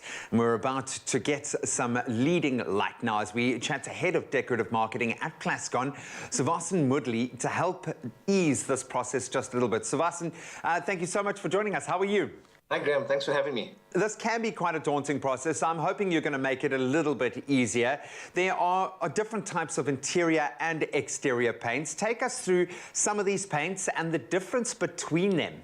So interior paints, I mean, it's brands that have lasted more than 50 years. Brands that you know of, like Double Velvet, Velvet Glow, Cashmere. The whole thing about the interior paints is it needs to be stain resistant, easy to clean. We've made it with ingredients that are safe for breathing, like Double Velvet Pure, with air purifying technology. The lab has done a lot of work in developing these things with formulations, whereas exterior paint needs to be very different. So it needs to be able to stand the tough weather, which needs to be tough, durable. It needs to be easy to apply and withstand the weather elements, like rain and things like that. Micatex, I think most people know who grew up with it. Mica for strength, marble for stretch, which is I think you remember that. It's an old ad. And I mean, it's been there for over 50 years, and it's to withstand the tough South African environment. Also, there's New Roof Cool. A lot of research and development has went into that to be able to cool homes. Yeah, obviously in a South African climate, from hot to cold to dry, we've got to be able to take those knocks outdoors. Let's turn indoors now, where it becomes quite nuanced, from bathroom enamel paints to the kitchen to the bedroom. How can we use these different types of paints inside the home? A kitchen and a bathroom usually has a lot of steam. There's splashes that happen behind the stove and things like that. So this product is specifically called kitchen and bathroom to make it easier for you to go and shop. Whereas when you look at rooms, I mean, similar to the one I'm in, it's about having a nice design. So you get matte finishes, you get sheen finishes. So like double velvet pure, for instance, in a living room like this where you spend most of your time, it needs to be stain resistant, odorless, washable, especially when you have little kids. We also have a product called Plascon Cashmere, which is ideal for bedrooms. It's a nicer finish. I mean, it's in the name. Then, I mean, there's also little trims and things like that, like the one you see behind me. They're also prone to continuous movement, chip-in, that kind of thing. This one is specifically painted with Velvet Glow enamel. So it's a white enamel. You can see the sheen coming off. I absolutely love that. And I've got a 4-year-old at home who might be destined to become a professional painter with the amount of time he spends on our walls. So I get you, and I certainly relate to that. I'm going to ask you to maybe put on a different hat now and think from the perspective of an interior designer. How would you recommend from your side that you use different types of paint finishes, maybe the matte or the sheen, to complement a space or an aesthetic, feeding off what you've just said? Matte is great for hiding imperfections and bumps. Whereas the gloss is great for bedrooms, especially as feature walls where you want a specific wall to pop. I'm going to ask you now to put your technical hat on again and explain to me the difference between water-based and water-based enamel paints. What's the difference there? Water-based paints will be for a general wall area. The first thing is it's great for the environment. It doesn't have solvents in it. It's better for the environment. You can wash it off. Then water-based enamels, I think there's a great misconception that enamels have to be solvent-based. I mean, we've put a lot of R&D into developing our enamels to be water-based. It's thicker. It can be used. I mean, it's great for indoors and outdoors. Do we look at the same kind of principles and methods when we're looking at the exterior of the home? No. So the exterior paints is developed specifically for taking a beating. Our two flagships are Mycotex and Wall and All. Mycotex has been in the market for such a long time. It's tried and tested. We recently just relaunched it end of last year to include polycell polyfiller. And the one thing to look out for when using exterior paint is what's the coverage? The opacity needs to be very high in something like that. So, I mean, you cover it and it allows the stretchability of the walls because naturally in the South African sun, it does get quite hot and your walls do expand and contract. So it's important to have a product that can, last the test of time. It needs that elasticity, I get that. Now, finally, I've got to ask about color. There are so many colors and color palettes out there. What's the best way to go about selecting a color for yourself? It's purely preference. It's what you look for. It's about looking at what do your furnishers look like. I mean, some designers just take a pillow. They look at the design and then design the room around that. We have a Persian rug in our house and we use that for the walls in the back. So we use the colors to match like that. But also it's about using dark and light colors to make a room bigger or smaller. So a darker color can make a room feel a lot smaller. It's quite easy to, I brought a palette here and you can see there's multiple of colors to choose from. So it's quite easy just to select a color, take it home.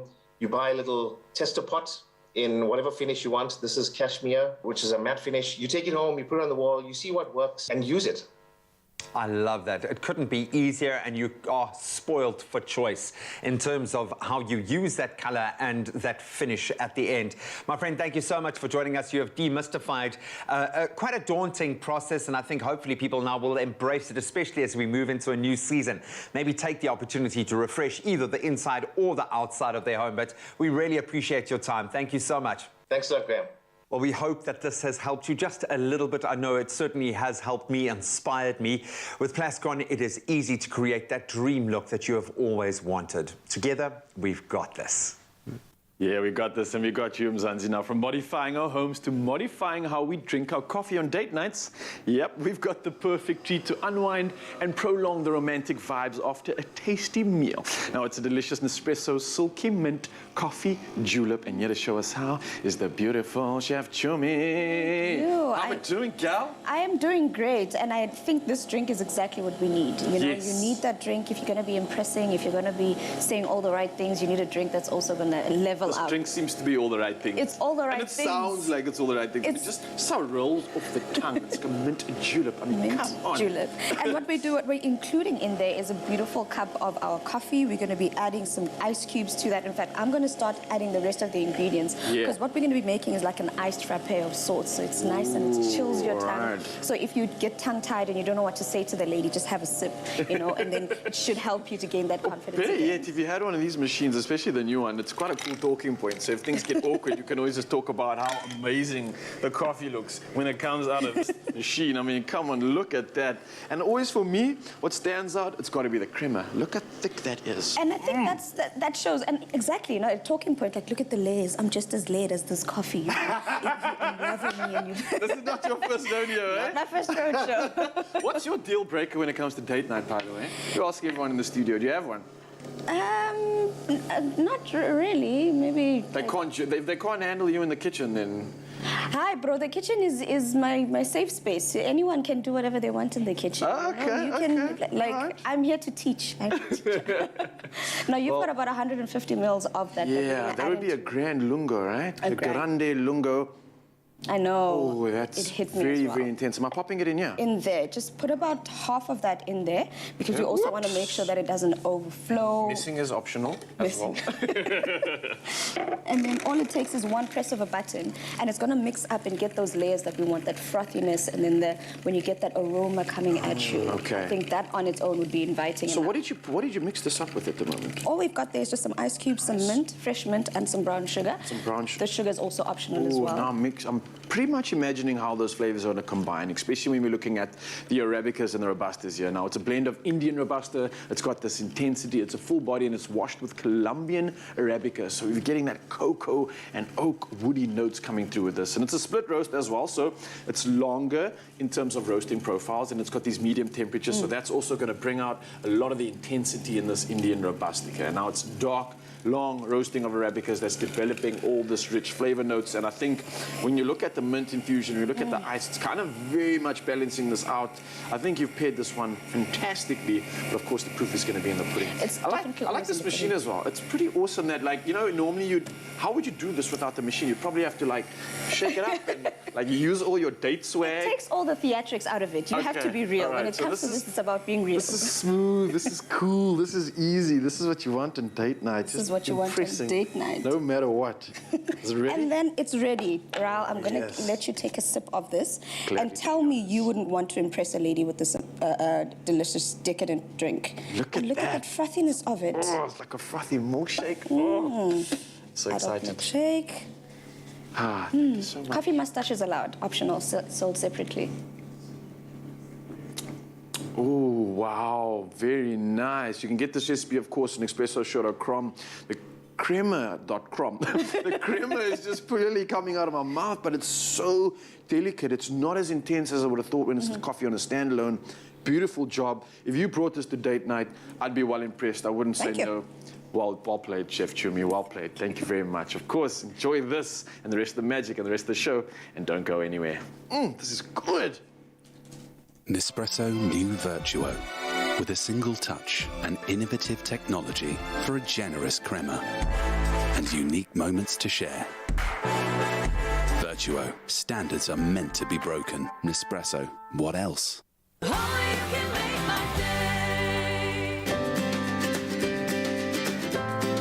Simple as CBD should be.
Welcome. Oh, we're here. Yes, Hello. we're here. There we go. We're there. There we go. Hey, welcome. This is your Feel Good Breakfast Show, Expresso here at S3, and I can tell you that we have got something fantastic for you, and that is 2 latest movie trailers by the one and only JP Sebastian, who'll be taking us through. Now, the way he's curated this, in my humble opinion, there's a beautiful artistry in the movies he's selected. There's this beautiful narrative. There's delicacy with regard to how this is put together. JP, you've picked 2 phenomenal movies, and I saw the trailers beforehand. Ultimate hype man. And I am your hype man because but the way you pick them on any given week is just, it's a masterclass. And I think let's start off. It is. I'm going to say that. I have to. Okay, The Souvenir Part 2. Yes. Now, the first Souvenir... this actually needed a part 2 because this is somebody creating a film. Yes. All right, and obviously gets... Sorry, South Africa, I'm not clapping my back here. No, your back. You almost said the other B. That's fine. But The Souvenir, the first one, you know, for those who didn't see it, give us a little sort of synopsis. So, I mean, it's weird enough that you have to refer to a first and a second because this is a drama movie. I was going to ask. Have you ever heard of a drama movie getting a sequel? Like, it has to have been really hard-hitting, really powerful, and, like, really hit people. Like I Am Sam 2. Like, it wouldn't make sense. A Schindler's List to return. No one return to that. That's horrible. Don't. Worst idea. No, please, no. Yeah, The Souvenir Part 1 is sort of a semi-autobiographical thing. Yeah, okay. And it's about the director herself, Joanna Hogg. So this is her, just to talk about the first one real quick, her early 20s where she shacked up with an older guy who seemed like the dream sort of catch kind of thing, but he ends up being obviously manipulative, a gaslighter, etc., etc., etc., and a heroin addict who, sees his end in that first movie. The second one then becomes a movie about the making of a movie, because remember, this is Joanna Hogg, the director who was a film student at the time, and she attempted to make a movie almost as a way to try and unpack these feelings. We sort of forget, whenever we go to like an art museum, we look at paintings and sculpture, we go, yes, of course, the artist is tangoing with something, they're figuring something out about themselves in society. But when movies come, we go, just like, feed me, tell me what I want to hear. Yeah. But why aren't they also allowed to be vehicles for people to figure out their own emotions? That all aside, I mean, what counts is that if you can do something that's that deeply personal, as well as it being a masterpiece enough, which number 1 was called by a lot of critics, to get a sequel, then you know, the second one's also being called a masterpiece. You would have seen the faces already of Tilda Swinton. Yes! And a daughter. Yes, Honor Swinton Byrne is her name. Her second movie now. Her first was called a masterpiece. Critics are calling this a masterpiece. Isn't that a start? I actually saw Rotten Tomatoes had it at 96% and Metacritic at 98%. 98 is pretty ridiculous. So look, I mean, and maybe that's what you get for doing something that's that deeply personal, not necessarily trying to spoon feed an audience. Sure, we love to be entertained, but sometimes if you just do something that's true and honest, then maybe you're going to knock everyone's socks off. And The Souvenir, no date for it in SA just yet. But those names, maybe you also recognize Richard Ayoade, guy from IT Crowd and that kind of stuff.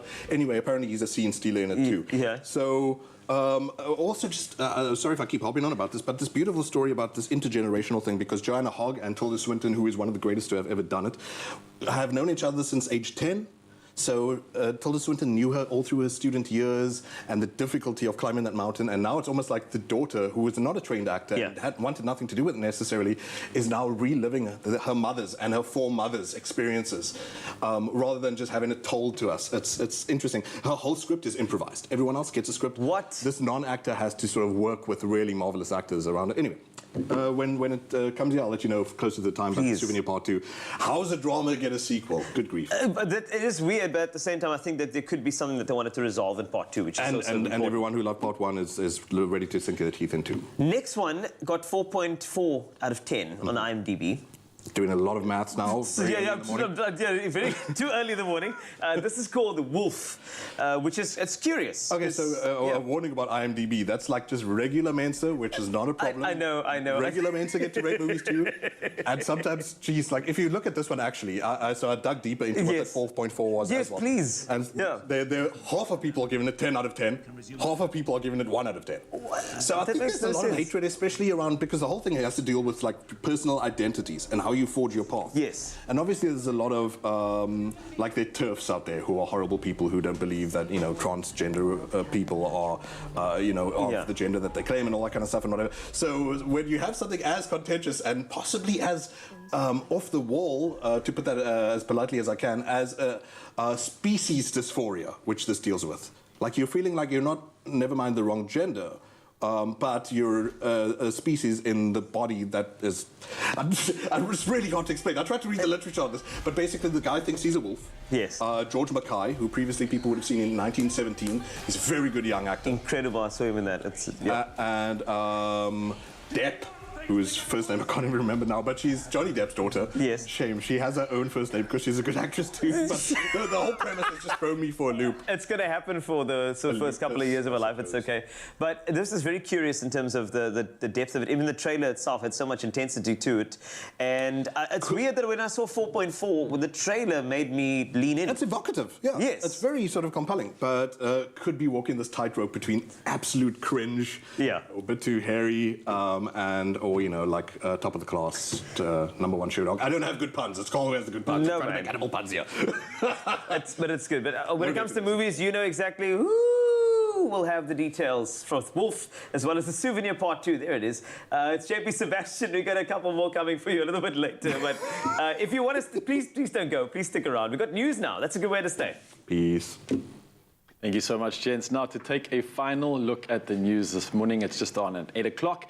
And in national news, a worrying increase in HIV infections, especially among young girls between the ages of 13 and 19, which has been reported in the eThekwini municipality in KwaZulu-Natal. Now, the municipality has launched a campaign to encourage residents to resume their treatment for HIV, TB, and sexually transmitted diseases.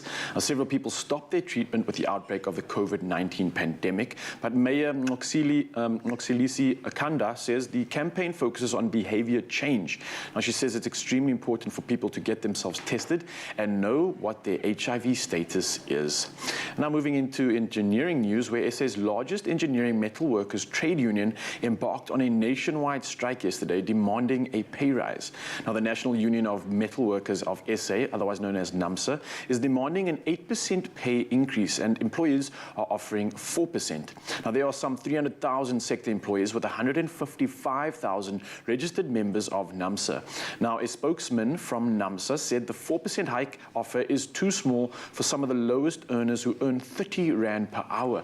Now, the strike threatens to cripple manufacturing industries too.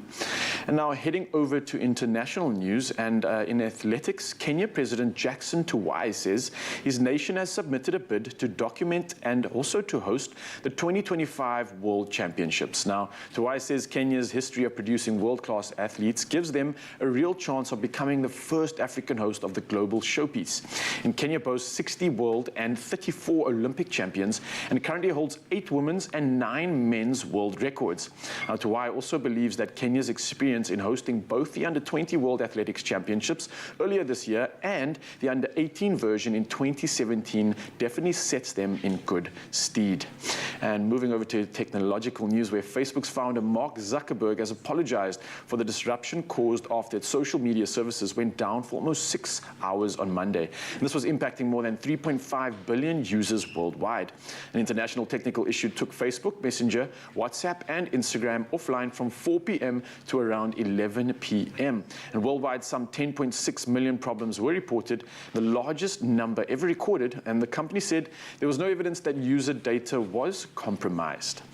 And next, youths step up to police and to the police plate. Now, the new elite team of crime fighters was elected in Kariga on Monday when the Eastern Cape Junior District Commissioners gathered to discuss and offer solutions to substance abuse, gender-based violence, and bullying in schools. Now, they will be led by 13-year-old Amila Fabana from the Amatoli district, who was inaugurated as the new Junior Provincial Commissioner. Now, Amila will have 5 deputies, and SAPS Admin Officer Mapelo Gogi said the Junior Commissioner's projects were aimed at advancing the shared efforts of the SAPS and its social partners to achieve greater safety in schools. Now, Gogi added as a quote, "The Junior Commissioner project is one of SAPS Youth Crime Prevention Flagships projects that seeks to provide the youth of SA with an opportunity to contribute and play a meaningful role in ensuring a safe and conducive learning environment in schools." Now, an excited Amila undertook the play and also her part in helping to promote and ensure safety, and especially in schools.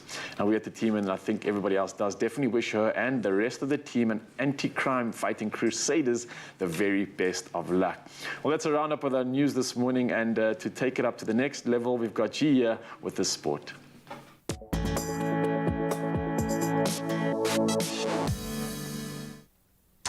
Thanks so much, Ryle. Some truly world-class football on offer tonight as the European champions Italy will face their toughest test since winning the tournament when they play Spain in the first semi-final of the UEFA Nations League tonight. So the match is, you'll remember, a repeat of the last four clash in the Euros, which the Azzurri won 4-2 on penalties, the one ending 1-1 in extra time.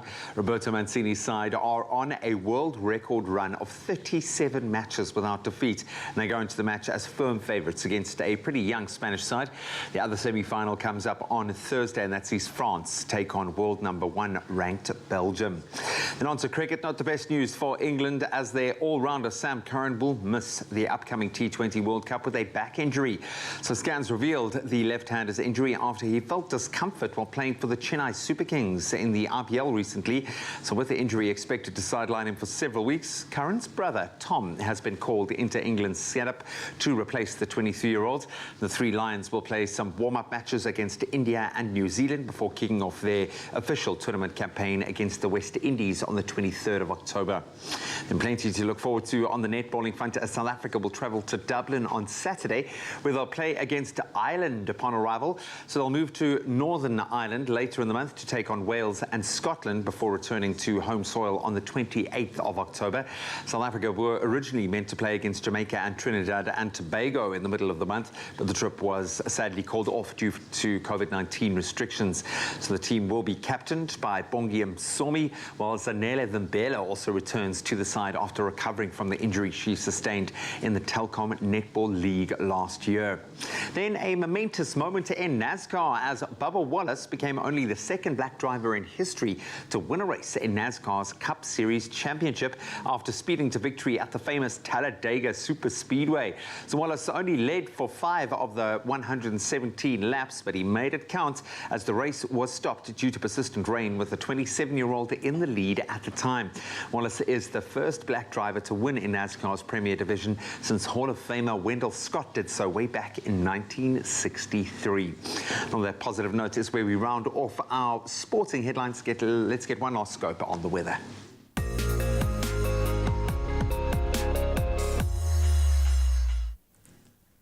Let's take a look indeed, and most of South Africa is likely to experience above normal rainfall during the upcoming summer season, but most of the Western Cape will be hot and dry. SA is recovering from a bitterly cold winter, during which at least 19 new low temperature records were set in late July. These extremes are expected to continue as forecast by the SAWS in its latest seasonal climate watch report. SA is expected to also receive above normal rainfall throughout the summer period, with the northeastern half of the country being particularly wet until February. But this increased rainfall will not extend to much of the Western Cape. This also applies to the Northern Cape. Until December, both provinces are expected to have normal levels of rainfall, but the Karoo is forecast to be drier than usual. SA's summer season is also expected to be hotter than normal across all provinces, so get ready for that. Now, staying local, we wrap up our weather report this morning with a recap of some of the sunrise submissions received. And we started off this morning with Avril Roberts-Retief from Zandvlei in Cape Town, who perfectly captured this summer morning overlooking the Vlei as the sun comes up in the distance. Thank you for that. Then Maurice Conradi captured the stunning shot of the sun casting a glow through the cloud cover over his area. 7 a.m. we moved on to Casey Lee Jefter from Muizenberg, who captured this beautiful view overlooking the ocean with the sun already up in the sky. And last but not least, a little further up the coast is Xolani Mbete from Plettenberg Bay, who shared the silhouetted ocean view as the sun is rising over the horizon. Thanks a lot for the sunrise images. Please keep them coming. Don't forget your location. We'd love to feature you right here on your Feel Good Breakfast Show as we get into some of the temperatures you can expect. It looks like a warmer day today for most of the areas in South Africa. Starting off in Polokwane, 15 is your minimum, but you jump up to 25 degrees Celsius. Bombela, a little cooler, 22 the max from a low of 14 with a 56% chance of rain. Pretoria, 15 up to 28 a little later. Johannesburg, you can expect 26 as your maximum from a low of 14. Mahikeng, 16, but you rise to a nice hot 31 degrees Celsius. Klerksdorp, the maximum minimum is a snap there, 31 degrees Celsius from a low of 15. Kimberley, 14 to 30, shining bright like a diamond as you do. Bloemfontein, 11 to 28. Richards Bay, 17 up to just 21 degrees Celsius with a 59% chance of precipitation in your area. Pietermaritzburg, same for you, could be rain, 62% chance for you, 21 the max from a low of 14. Durban, 18 to 21, also some rain expected. Tata, partly cloudy in your area, could be some rain, about a 40% chance. 10 is your minimum to a high of 22. East London, 15 up to 21 degrees Celsius, also some rain expected. Cradock, 6 to 26 today. Gqeberha, 15 to 21. George, 11 is your minimum, but you're up to just 19. Cape Town, you can expect a warmer day today, 25 degrees Celsius from a low of 12. Worcester, 13 to a nice warm 28. Sutherland, 8 to 25, and top of the temperatures as per usual. Uppington coming through with a 35-degree max from a low of 14. That's a wrap on the temperatures as well as the sunrise photos and the weather news on your Feel Good Breakfast Show. And a little reminder to you, sunrise photos, if you've got a good eye for a good one of those, send it to our Expresso Facebook page. Yeah. First of all, appreciating the fact that all the gents grew a little bit of facial hair for date night. Yeah, ready for date night, man. So my first major question to Carl is, how can the Karoo be drier than normal? Yeah, what does that mean? Karoo is the bar when it comes to dryness. Things like spontaneously combusting when you walk around. Now, speaking of spontaneously combusting, we're talking about date night tonight. So we put it to you guys: what are your date night deal breakers? Maybe a guy with that facial expression, that might be a deal breaker. There we go. Let's see what people had to say. Deline Barnes coming through saying poor table manners. Ooh. Yeah, if you are on a dinner date and don't know which fork to use, chances are your date will forgive you. However, be kind to your server. Don't talk with your mouth full. Sure. Use your napkin, not your sleeve, and all of these other table manners your parents drilled into you. Yeah, don't be a chop. Don't be like mean to the waiter. I get that. Like that guy. Check that guy. He's being mean to his waiter right now. Just quickly, do you think I can nail that look? Because that is very impressive, by the way. Wait. What do you think, Mzansi? It took a few tries. It's the Daniel Craig lips. I'm sure I was holding a gun in the original one. It looked a lot more hardcore when I was holding a gun. Okay, let's see if we've got any more date night deal breakers coming through. We'll let that sit with you for just a little. What's your date night deal breaker? If she said that I don't like swimming or hiking, bruh, we danzos. What are we going to do? Yeah, exactly. Eat. Sorry, just eat. It's a tough one. Well, you can... It's a difficult... I won't say kids, because nothing can destroy a date like kids. But the problem is, if you don't have the kids with you, then all you do is talk about them, think about them, and then phone the babysitter to make sure they're right. So kids are just going to destroy your dates. You destroy your life regardless. I'm sorry, but when in doubt, just do that facial expression. We're going to continue to have a little bit of fun. More music, more movies, more date night inspiration from the kitchen coming your way. South Africa, it is time to rise up as we continue the fight against the spread of COVID-19. Whether it's following social distancing protocol or getting the vaccination, now is the time to show Mzansi how much you care. To celebrate and commemorate just how far we've come as a country, we want you to get up and dance.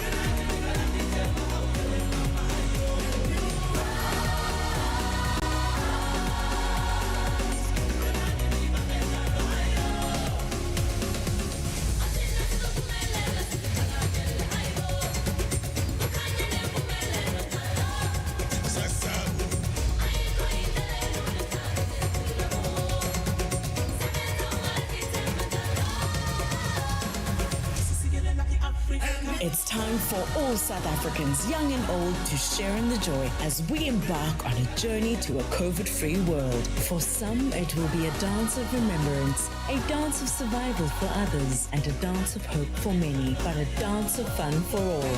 Enter as an individual, as a family, or even colleagues. Get everyone involved. Follow our step-by-step tutorial and win.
Welcome back to your Feel Good Breakfast Show. Expresso here on S3. It's one of my favorite parts of the show, and that is welcome to the culinary hotline. Bling! Ting, ting, ting! We are joined by one of our favorite chefs. I know it could be one, probably the favorite. Don't tell anybody. I'm just kidding. Chumi's looking at me right now. One of them. If you have any questions for Chef Clem on all things in the kitchen, you can call us right now because we have a phone ready to go. 021 110 552. Whether it's the food, the mood, the venue, the gestures, or the music, we asked you what your top tips for date night was, and you answered so beautifully. In fact, I got a few of them now. All right, are you ready? Let me hear. But first, how are you, man? I'm good. How are you? Yo, missed you so much. Someone's getting ready for date night? That's right. Oh, my. Oh, wow. That's right. Wow. You'll never find. Ding, ding, ding, ding. Excuse me, sorry. I got a couple of comments here with regard to what people have said here.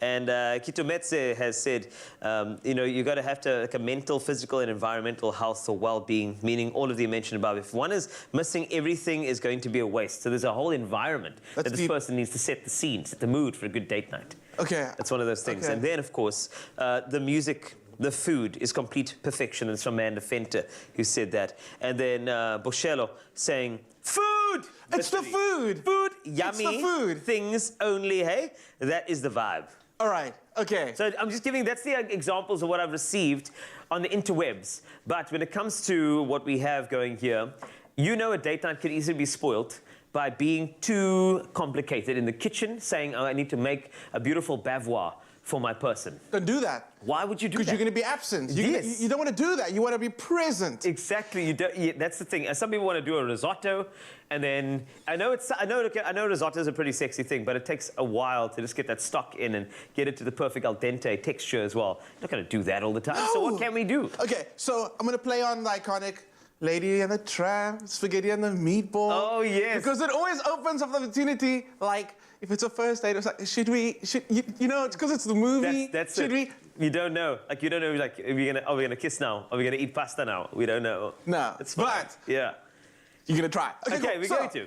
We're going to go with the Willie's beef fricadelles again.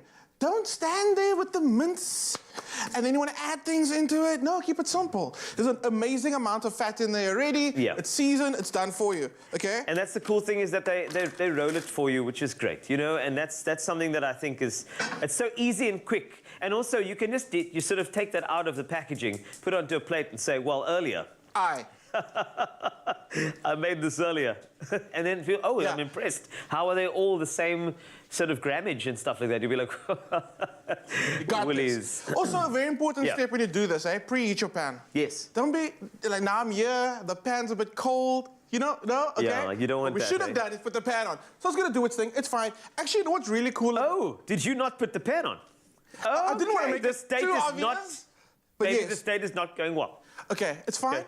No, it's okay. It's fine. Honestly, there's absolutely no sound there. Then what you do, is it on now? Okay. Then what you do is you make up a very good excuse. Yes. Okay, the pan wasn't too hot yet because I wanted to render some of the fat out. Let the fricadelles cook in their own. You see, you must just getting hacks in the kitchen what to say when you mess up. That is actually gold, to be honest with you. This is why we need this particular session.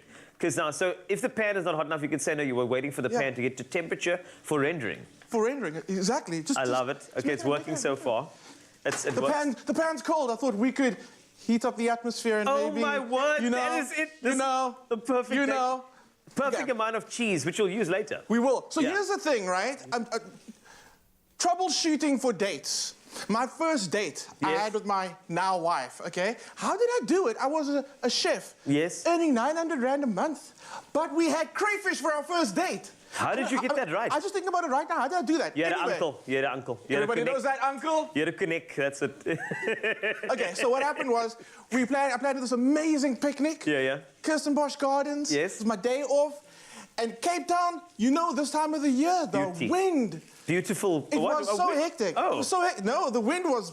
But that's where your date can zhuzh, but, you know, like... So what I did was picnic in the lounge. Oh, man. With a certain milkshake that comes in a stumpy bottle. Yes. And we had crayfish rolls, okay? It's about the atmosphere and the way that you make it amazing. You went all southern? Hey, on that crayfish roll, man, it's so southern. That's right. Okay, by the way, so that's proof it works. Okay, all right. Okay, so That's going to keep on searing. The pasta, Yeah. so what you want to do is when you make your pasta, the pasta doesn't cook very long, okay? Yes. And you also can cook it ahead of time to save the time when you'll be busy in the stove, okay? Oh, that's brilliant. So what you want to do is you want to brown the meatballs, get it nice and brown. So pasta be done before. Do you ever do that pasta test, especially when it comes to spaghetti and meatballs, spaghetti, where you throw one of them against the cupboard, and if it sticks there, it's done? I did that once when I was a child. You know how moms have the second sense something's going on? Yeah. And I'll never once do it again. the klapper van vergelijking, I'm telling Klapper? you, why, it happens. Don't do that. Just taste it. Cool. Just taste it. Okay. A Al little bit of dente? oil goes on Yeah. to stop it sticking. So the meatballs, you want to get them nice and brown. That way it's going to bring out a lot of the flavor. What I've done is I kept some of the water from the pasta, that starchy water. Yes. Okay. And again, hack. We're coming to the Woolies garlic and chili pasta sauce. You're going to add that to the meatballs. Yes. Add some of that starchy water, add your pasta. Because of the starchy water, it clings to the pasta like restaurants do it. That's the thing. A little bit of that starchy water. That's going to keep on browning. Okay? We're going to come back to that in a little bit. Then I thought, wait, seafood. We had such an amazing, overwhelming response from our latest seafood coloring outline thing. And I was like, people also associate seafood with romantic But you just mentioned crayfish rolls. You mentioned crayfish. There's something about it I feel like there's an affluence that comes with seafood. There's something about it that makes you say, I put effort in here. I saved up a lot of money. To get the crayfish from my uncle. That's why, and there's something about, so you have got a couple of things here. I'm seeing hake medallions. I'm seeing whole mussels over here. I'm seeing garlic butter. Okay, so what you want to do, right? Okay. This is pretty cool. I like this idea. It's almost like you're presenting a date with a gift. Because we're going to wrap this parcel up and put it in the oven. All right. And present it to your partner and they can tear the paper open. You know, it's kind of all sensory experience. Are you doing that one? Oh, I think it's a good one. Okay, so what you want to do is the mussels have been thawed out, and that takes quick, 15 minutes. We spoke about this a few weeks ago. Before you cook your mussels, if they're frozen, thaw them out. Okay, so you can add it to your dish. All right, so mussels done. Mussels, hake medallions, and then I've got garlic butter, which you can make, but you can also buy, which I think is really great. So, okay, I like what you're doing, because also they gave you this big dish. This could be like a seafood platter to share. You see, that's and then what your it hand sounds accidentally, like. as you go in for the last hake, and your hand accidentally... And then you just touch You're it not meeting me! Oh, I'm sorry, baby. Did I just call you baby? Oh, we're moving too fast. Guys, what's going on now? It just got awkward. And then, but then she looks at you and she says, you know that I really like your mussels. Wow. And then she's like... No, your food. Oh, sorry. It's all about the conversation. Okay, so then I got the garlic butter from Woolies. I was going to say someone's getting one. So what you want to do is you want to just kind of dot the dish with butter. But also, it depends on how much butter you like. If you want it nice and rich, just go crazy with it. Okay. Okay? So I'm going to just throw this all in because I think it looks nice when it's... Absolutely. Then cream. So what's going to happen is the butter's going to start melting while it's in the oven. Yes. The cream's going to kind of start permeating, steaming with that seafood. It will. It will. Oh so you got your butter, you got your cream, and then we're going to wrap it. Okay? With paper, like I said. With paper. Yeah. Okay, so you can add your... That's the best idea ever. Excuse my hand. Again, but I'm going to just drop that in there because I just want to make it beautiful. But okay. You could swap this out. If you want to do some calamari, you can do some calamari in there. If you want to do... When do you want your pesto on, we'll put that on there. Pesto goes on at the end. Pesto goes on at the end. Do you want me to drizzle? Oui. You can drizzle. Oui, chef. And remember, if you missed out on the ingredients, we've got a full list for you on expressoshow.com just so you can follow through and impress your date, no matter when that happens. Make it happen. You can also take beautiful. And seasoning, chef, is at this particular point, do we go with salt and pepper on the side? Oh, salt, pepper, imagine. Pepper. That thing has just been assaulted. How dare you? Okay, so you were going to do this. Okay. Beautiful. You need this. Yes. So I do. This is a two-person job. Oh, because really? You need someone to hold the paper, another person to put the string down. So it's kind of like that Patrick Swayze, Demi Moore, Ghost. Do I have to go? Come, Demi. Do you want to come out? You want to come behind me? Wait, I'll put this down. I'll put this down. Okay. Let's do this together. Right, so once that's done and dusted, here we go. Why did the lights just dim a little bit? I did dim a little bit. What? I'm ready for this. This phone hasn't rung once, which means I mean, the phone can ring now. If the phone rang now... Okay, so what I do, show me the way. Okay. Baby. Chef Clem. Stop, man. Sorry. Let's go. Okay. So middle slip knot. Yes. There we go. So we can kind of move and you can adjust. ExpressoShow.com. Okay. But we have to do this for you. Crunch very the paper quickly. in. Crunch the paper in. So we crunch it in here. Even JP Sebastian standing on the side to rate our moment. Oh, you like this? Okay. So just create like a bit of a Yes. a space where I can kind of like tie the string on. Oh, okay. Here we go. You imagining it happen? It's just because. Here we go. Perfect. It's happening actually. It's happening. It is happening. Look at this. You see? And then just continue going. Just hold on. Put it. And then that's, so basically you try that a few times with your date to spend more time with her or him, and it's perfect. So make your date night perfect. Thanks to the culinary hotline bling. Ding, ding, ding. On ExpressoShow.com. Get the ingredients and make sure that you are not ghosted by your partner. What was that? You see there? Oh, man. I love it. That's a perfect date night, man. That's a perfect date night. You're getting involved, doing it together. Yeah, but whether you get it right or not, that's not the important thing. Do it together. That's the important thing. Yeah. Sweetheart, falling in love is a magical time, and those first few dates are all about pulling out all of the stops and making a good impression. But what happens when your date seems to always find the most expensive item on the menu and you're forced to pull out a second credit card to pay for the bill? It's a tough one, but this is our scenario. It's time to find out in another round of Would You Rather. So, dude, maybe we've all experienced this. As a dude, you probably have, or if you've been in a dating game, you probably experienced this. The scenario is this. You're on a date, and you were fully prepared to pay for the bill, but then your date orders the most expensive meal and a few expensive drinks as well. Would you rather, A, kindly suggest to split the bill, or B, make that good impression and pay and then not eat for the rest of the week because you've spent all of your hard-earned cash? It's pretty rough, man. Like, I try to be a nice guy on a date, right? So in my situation, if I was going to say I'm going to pay for the date, I can't now go back on that. Yeah. What if you can't pay for the I would, you know what I would do is I'd go speak to the restaurant manager and just be like, listen, I can't pay for this. Straight up, I'm on a date. Can we sort this out later? But act cool when you bring me the bill. Yeah. You know what I mean? Yeah. But I think I would honestly have to have a conversation and be like, look here, we can't be rocking lobsters on our dates all the time. Like, I hope you enjoyed that. That was a once-off course. I actually can't afford you. And that was your only date that you ever have. Yeah, man. It's a tough one, but let's see what the people are saying out there. We're going to put it to you, the public jury, and see what you had to say. Maputi says it's always the best to tell the person you want to take on the date and how much your budget is. I like that. So beforehand, like, hey, we've got like $500 to blow here. Do whatever you want with it. I think that can work. That can work. Yeah, I think that's okay.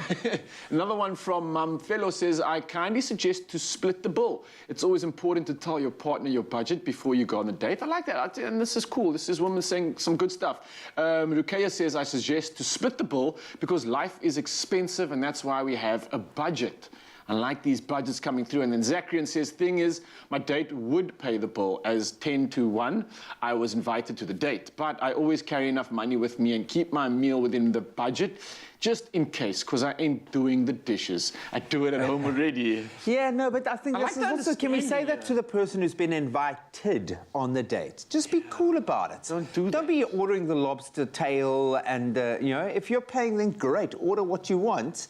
But if not, don't be that person and, you know, come on. You're right, because you're at the end of the day also setting a precedent to say, well, look, I'm now high maintenance. I'm high maintenance, You need to know, exactly. Clearly. So careful what you put out there, guys. Yeah, a lot of people now are asking themselves, am I high maintenance? If you're asking yourself, you probably are. It's a tricky thing, G, navigating a new relationship, of course, and it's always tough, but managing your own finances shouldn't be that tough, right? So if you're looking to build up on your savings or switch to an account that suits your needs, then you can simply visit nedbank.co.za and the Nedbank Money app. That's where your budgeting is, and that's where you're going to get a good date night for that. We're splitting the bill. No, actually, you deserve it. I'm taking it. I know. No, you. Indulge your desires.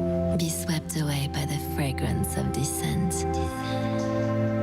Take the plunge into impulsive spending until you find yourself deeper and deeper, drowning in debt. In this world of temptation, do you want a bank that takes your money or a bank that takes your money seriously? seriously.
They say that couples that app together stay together, or at least something like that. Now, Grads and Amble are here to tell us about some of the apps that help them stay connected as a couple. That'll hopefully be useful to you guys if you are in a relationship and relatively tech savvy. Although some of these aren't, you don't have to kind of really push the boat out, but all very useful. Some of them I haven't been introduced to, so I'm glad you guys are here. Now that you are like a very couple. Yeah. You've put a ring on it. Official. Yeah, you put a ring on it, and now you have to. Well, we're share your apps. very tech savvy, and like Amble's sure. very tech forward. So putting technology in our lives and making it like work together is because the whole point, natural. it mustn't be gratuitous. It must actually add value. Yeah. One app that I do use, my family uses, Nomola. How do you guys use it? Give us a bit of background there. Well, so Nomola is actually a great app that can link your family, so you can know the whereabouts of your family at all times. It's also got an SOS button. So if you are in a particular situation and you need to alert people, you can press the SOS button. And here's the trick. It will not only alert your family members, but it alerts the relevant people to come and fetch you. So if you're in a car accident and you have capacity to reach your phone, or if you're in an incident and you need to get hold of the police, it won't just contact the police. It will totally ping them first, but your family will be pinged at the same time. No, it is, and it's a brilliantly designed app, really easy to use, and I like the fact that, as you say, multiple alerts go out at the same time and they alert the relevant people that you need. You need to go shopping. He's out, you're at home, you realize you need something that's not there. How do you guys connect with your shopping list? What app do you use? Keep. Yeah, it's been really beneficial for us because even when you're at home and you think, we need this and I'm going to remember it later, you're not going to remember it later. Never do. No, so of course. So if you just type it in quickly, then whoever happens to be at the store, they can tick it off real time. You can add more. So Google Keep is like a note-taking app, but the difference is that we can share particular notes. Yeah. So whatever I do on a singular note is updated on the note, like collectively for both of us. So what we've actually done recently, which is quite cool, is that you can add Google Keep as a widget on your homepage, so that instead of going into the app and then adding shopping lists, it becomes like it's just always there. Yeah, just unlock your phone. Yeah, just unlock your phone, add it to the list, and then when I'm at the store, or Amble's at the store, like mostly you. At this point in time, I'm the one who's yeah, we on all the have a role to play, bro. We all have a role.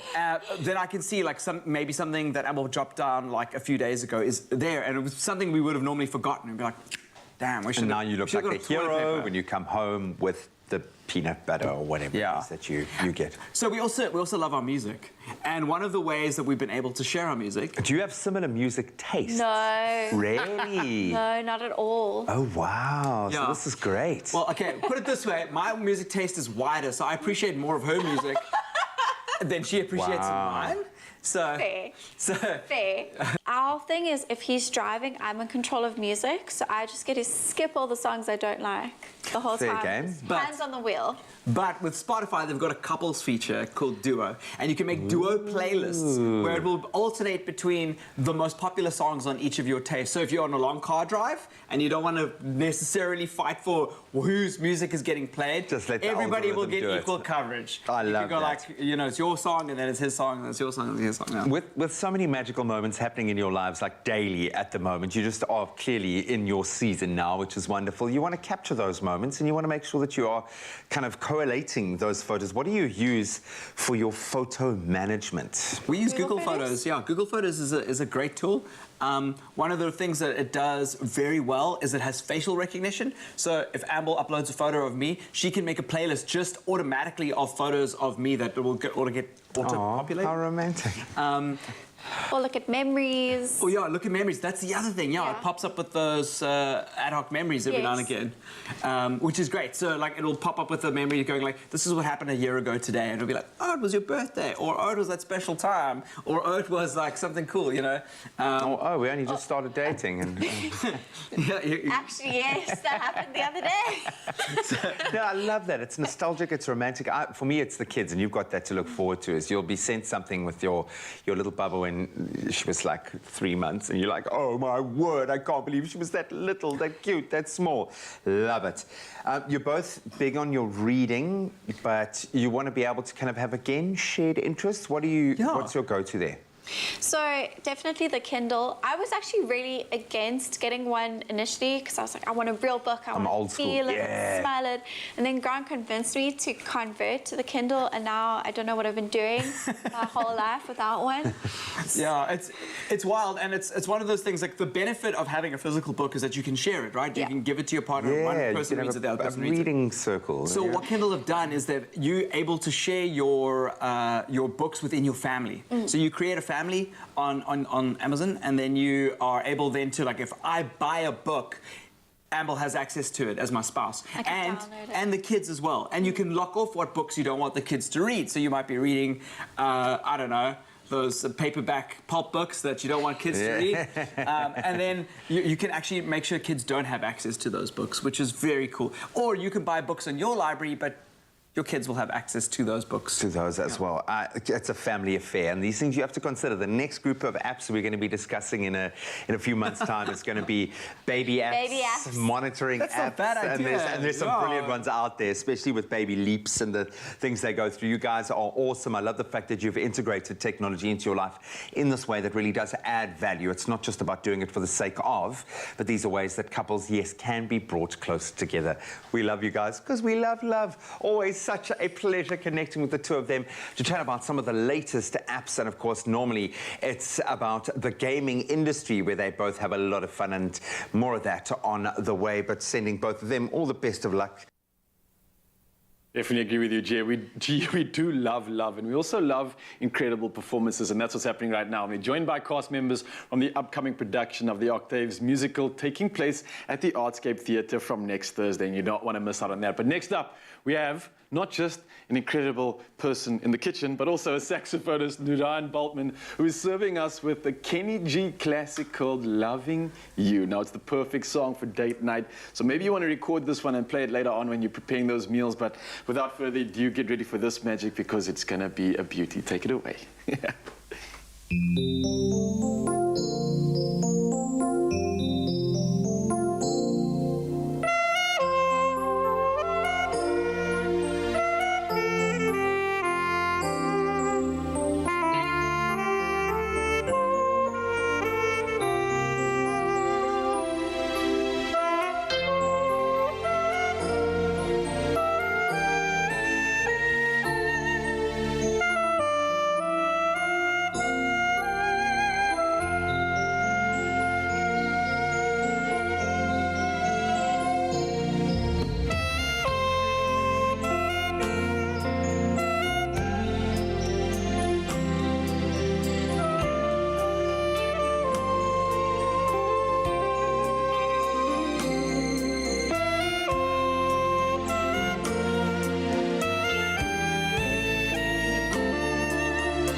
Wow. I gotta say, this is not an easy instrument at all. Honestly, it's not. And I believe it's not just the instrument you play, but also in the performance you sing too, right? Yes, I do.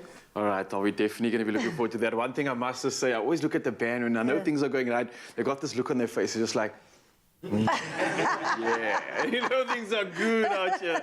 I think there's going to be so much more of that, Mzansi. Of course, you're going to be treated to another performance in just a bit, but be sure to catch the inspiring new production. It's the Octaves musical at the Artscape Theatre from Thursday the 14th of October to Saturday the 23rd of October, and that's happening from 7 p.m. Now, your tickets range from $100 to $225. It's spare change for all the magic that you're getting here, and it's available to purchase at theartscape.co.za. Stick around, we've got one more performance happening. You're going to be absolutely entertained, and don't go anywhere, Mzansi. Date night continues. We're all in the mood. And I can't thank you enough for that, guys. Absolute magic You're stuff. welcome. Wow.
It's my feel-good breakfast show.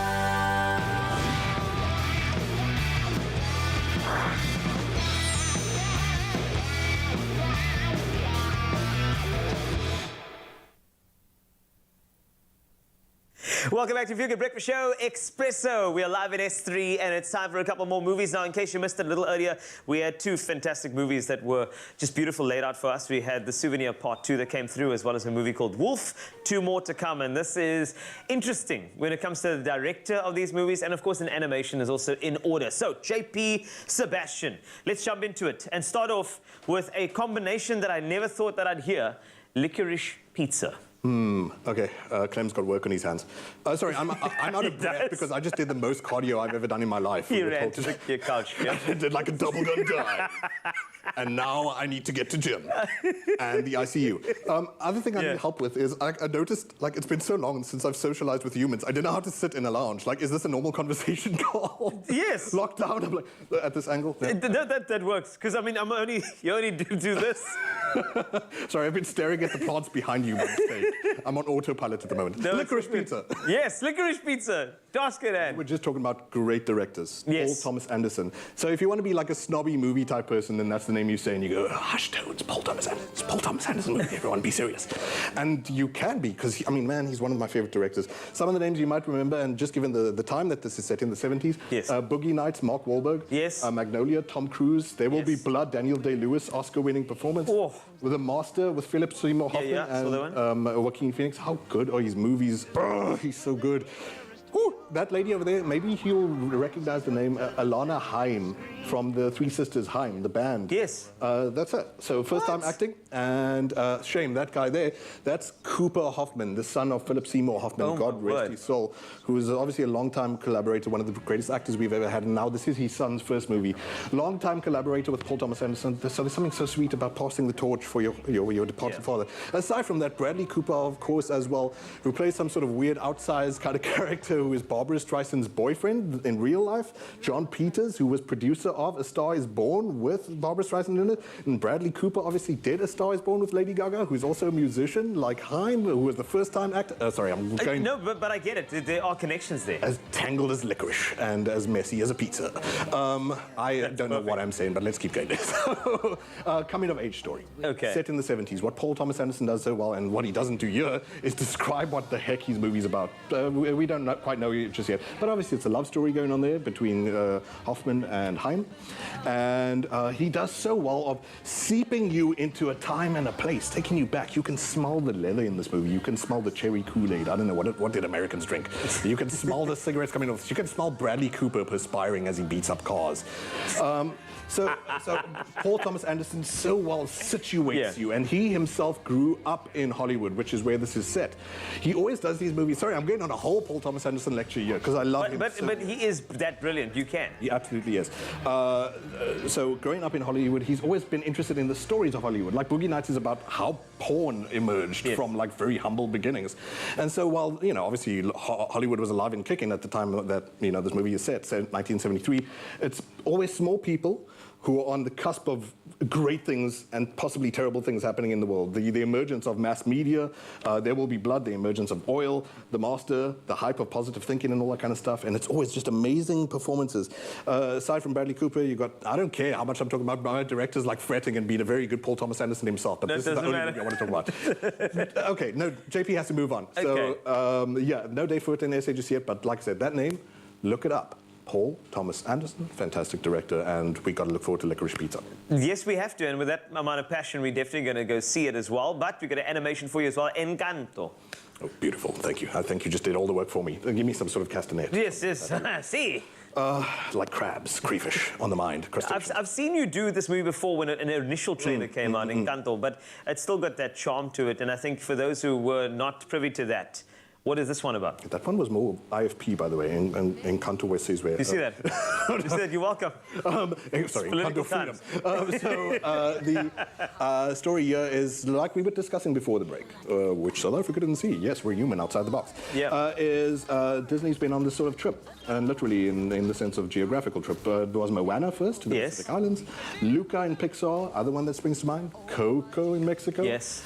So they've been trying to diversify. It seems like it's well-meaning. And this one is set in Colombia. And we learn a bit more. The first trailer was a lot more pokey and focused on the family house, but you find out that the house that is magical is in jeopardy. What the house does, by the way, is impart magic to every family member. One girl is perfect. Nothing she can do is wrong. Mother has the power of healing, so makes it this little fancy Spanish name for it, a little toasted cheesy treat that heals her hand. But the daughter, Mirabel, has no powers of her own, waiting to figure out, is the house going to give it to me eventually? Yes. Am I still special because I'm not magical while all the rest of my family is? Have you ever been a middle child? Maybe you know the feeling. That's harsh. A middle child too. You're very magical, Carl. Thank you. Thank you. You too. Yes, I've taken the ring to Mordor often. Yes, continue. But it's... So, this is November 26th in South Africa.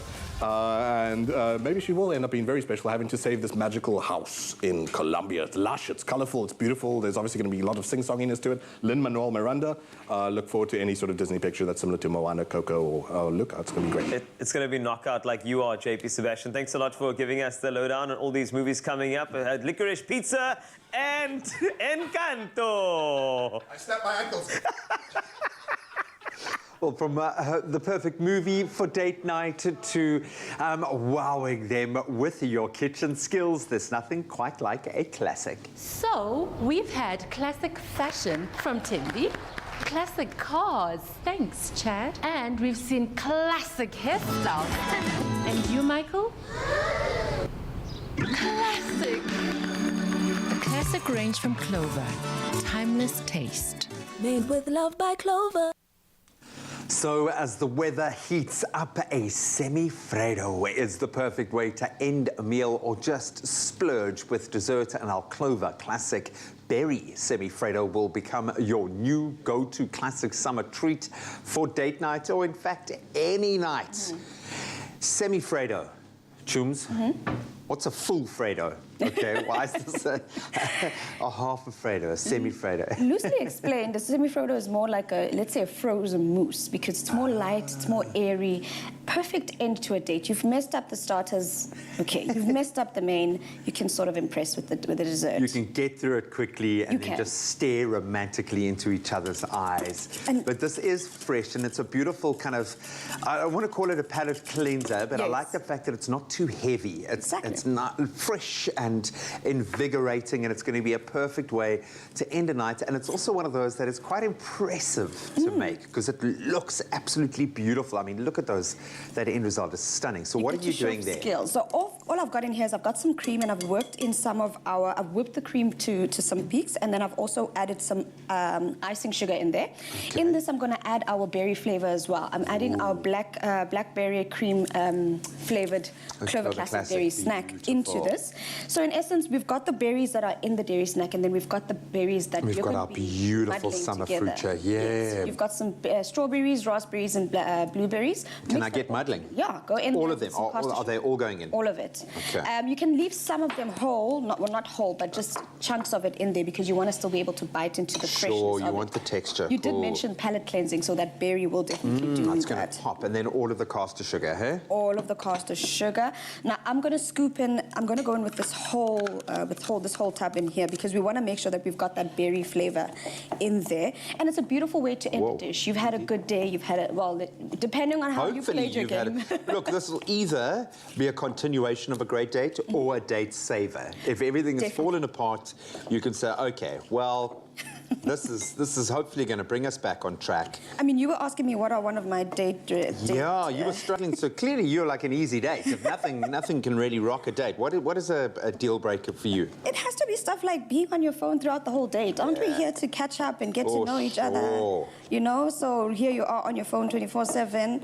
I'd prefer you be in the kitchen doing this and then impressing me with this dish than be on your phone, actually. Exactly. But you know, I once had to, the car that I had, the battery was notoriously bad, and then of course it didn't work, and I had to push start the car while my date drove, had to kind of jumpstart the thing. I've had one. Needless to say, we didn't have a second date, but I thought after that, if she wasn't willing to date me again after that, I thought, hey, good riddance, Yeah. How's that looking there? That looks very good. Now, what I'm going to ask you to do is we're going to go in with only half of those in here, and then I'm going to just swirl them in because you want to still be able to see those chunks in there. You want to still be able to impress. Because, the strawberries and cream, this is a take on that. For this is a play on that. Well, it's a perfect compliment. It's just, for me, it's the colours, how they're popping, the vibrancy of those reds. Let's just scoop some of that you go ahead. All we've done is the reason we've muddled it with some brown sugar, with some sugar in there, is just to give it an additional sweetness because your berries tend to be tart, but to also give it that caramelly, syrupy texture. Yeah, for sure. And then we just scoop this into our loaf tin, and then we're going to put a layer of those berries in. Looks beautiful. The marbling of the fruit is just stunning. So go in with some of those berries. I'll add just another. Leave about a third. Yeah. Half of that, perfect. Okay. And then we go, and you see, this is another thing where you can also go in and talk to her about all the layers that you've got. Look, I'm sweet, I'm tart. Deep, some days I'm deep, some days. And it's a lot sexier than saying I'm like an onion. Onions have layers. Oh, definitely. Beautiful. And then finish off with those berries on top, because what's going to happen is as it freezes, it's also going to have that syrup on its own. So it's a self-sourcing dessert on its own. Absolutely. Fresh, decadent. So we know that your deal breakers don't be on your phone. Yeah. What's a win for you? If a guy is trying to win your heart, how does he do it? Does he do it with food? Because surely nothing must really impress you with food, or does it? It does, but it would most probably be character, manners, kindness. Don't be rude to the waiter. Don't be rude to the cleaner. It's stuff like that that has to do with character. We've outgrown certain things. Before it would be he has to have a beard, which all of the guys here seem to have done today. Have you noticed the beard game today is pretty strong? I don't know what it is. But it's more character now. It's the superficial stuff is over.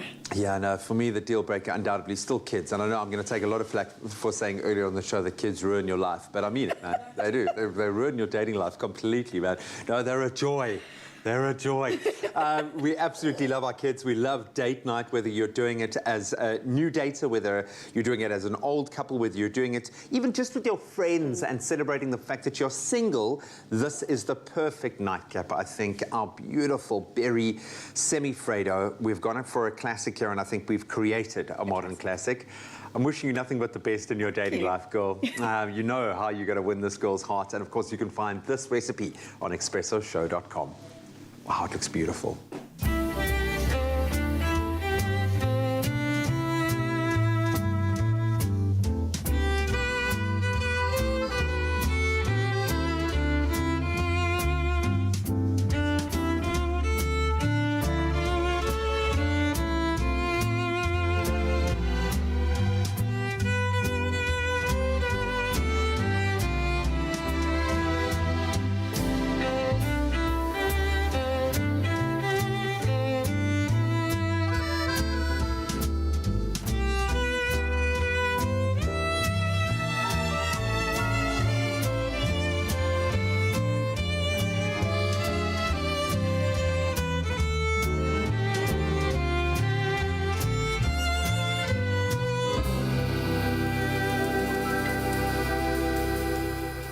Made with love by Clover. Oh, you can make my day.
It's my feel-good breakfast show.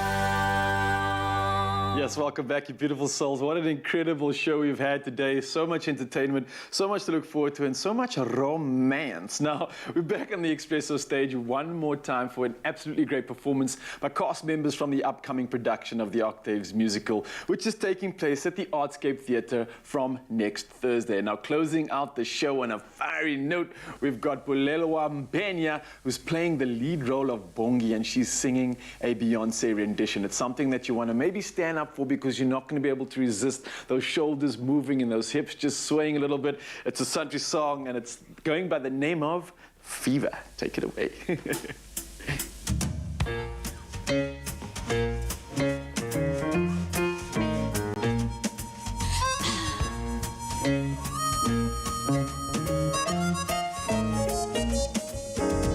Never know how much I love you.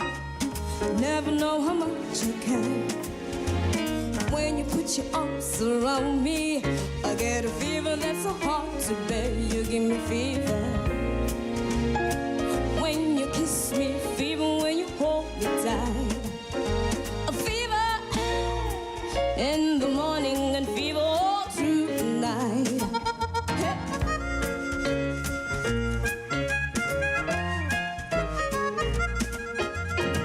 Sun lights up the daytime, moon lights up the night.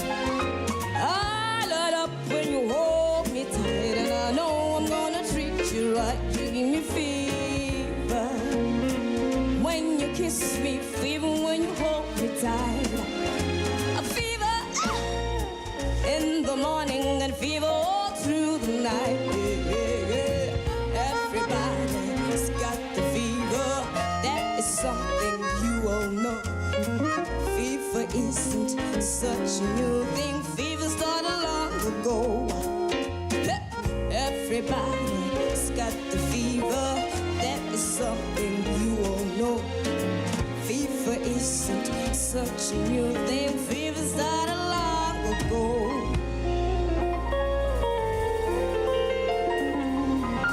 Yes, Queen! Yes, Queen! Yes, Queen! Told you it's gonna get you in the feels. How can you not move to that?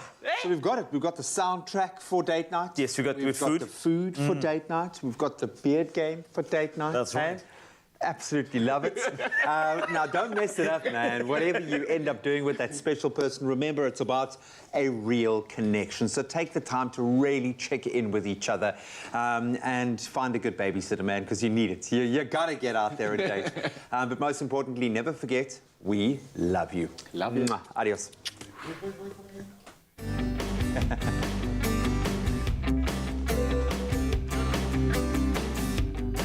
Here's to the season of sunny breakfasts, healthy lunch breaks in the great outdoors, and romantic sunset dinners. Made with love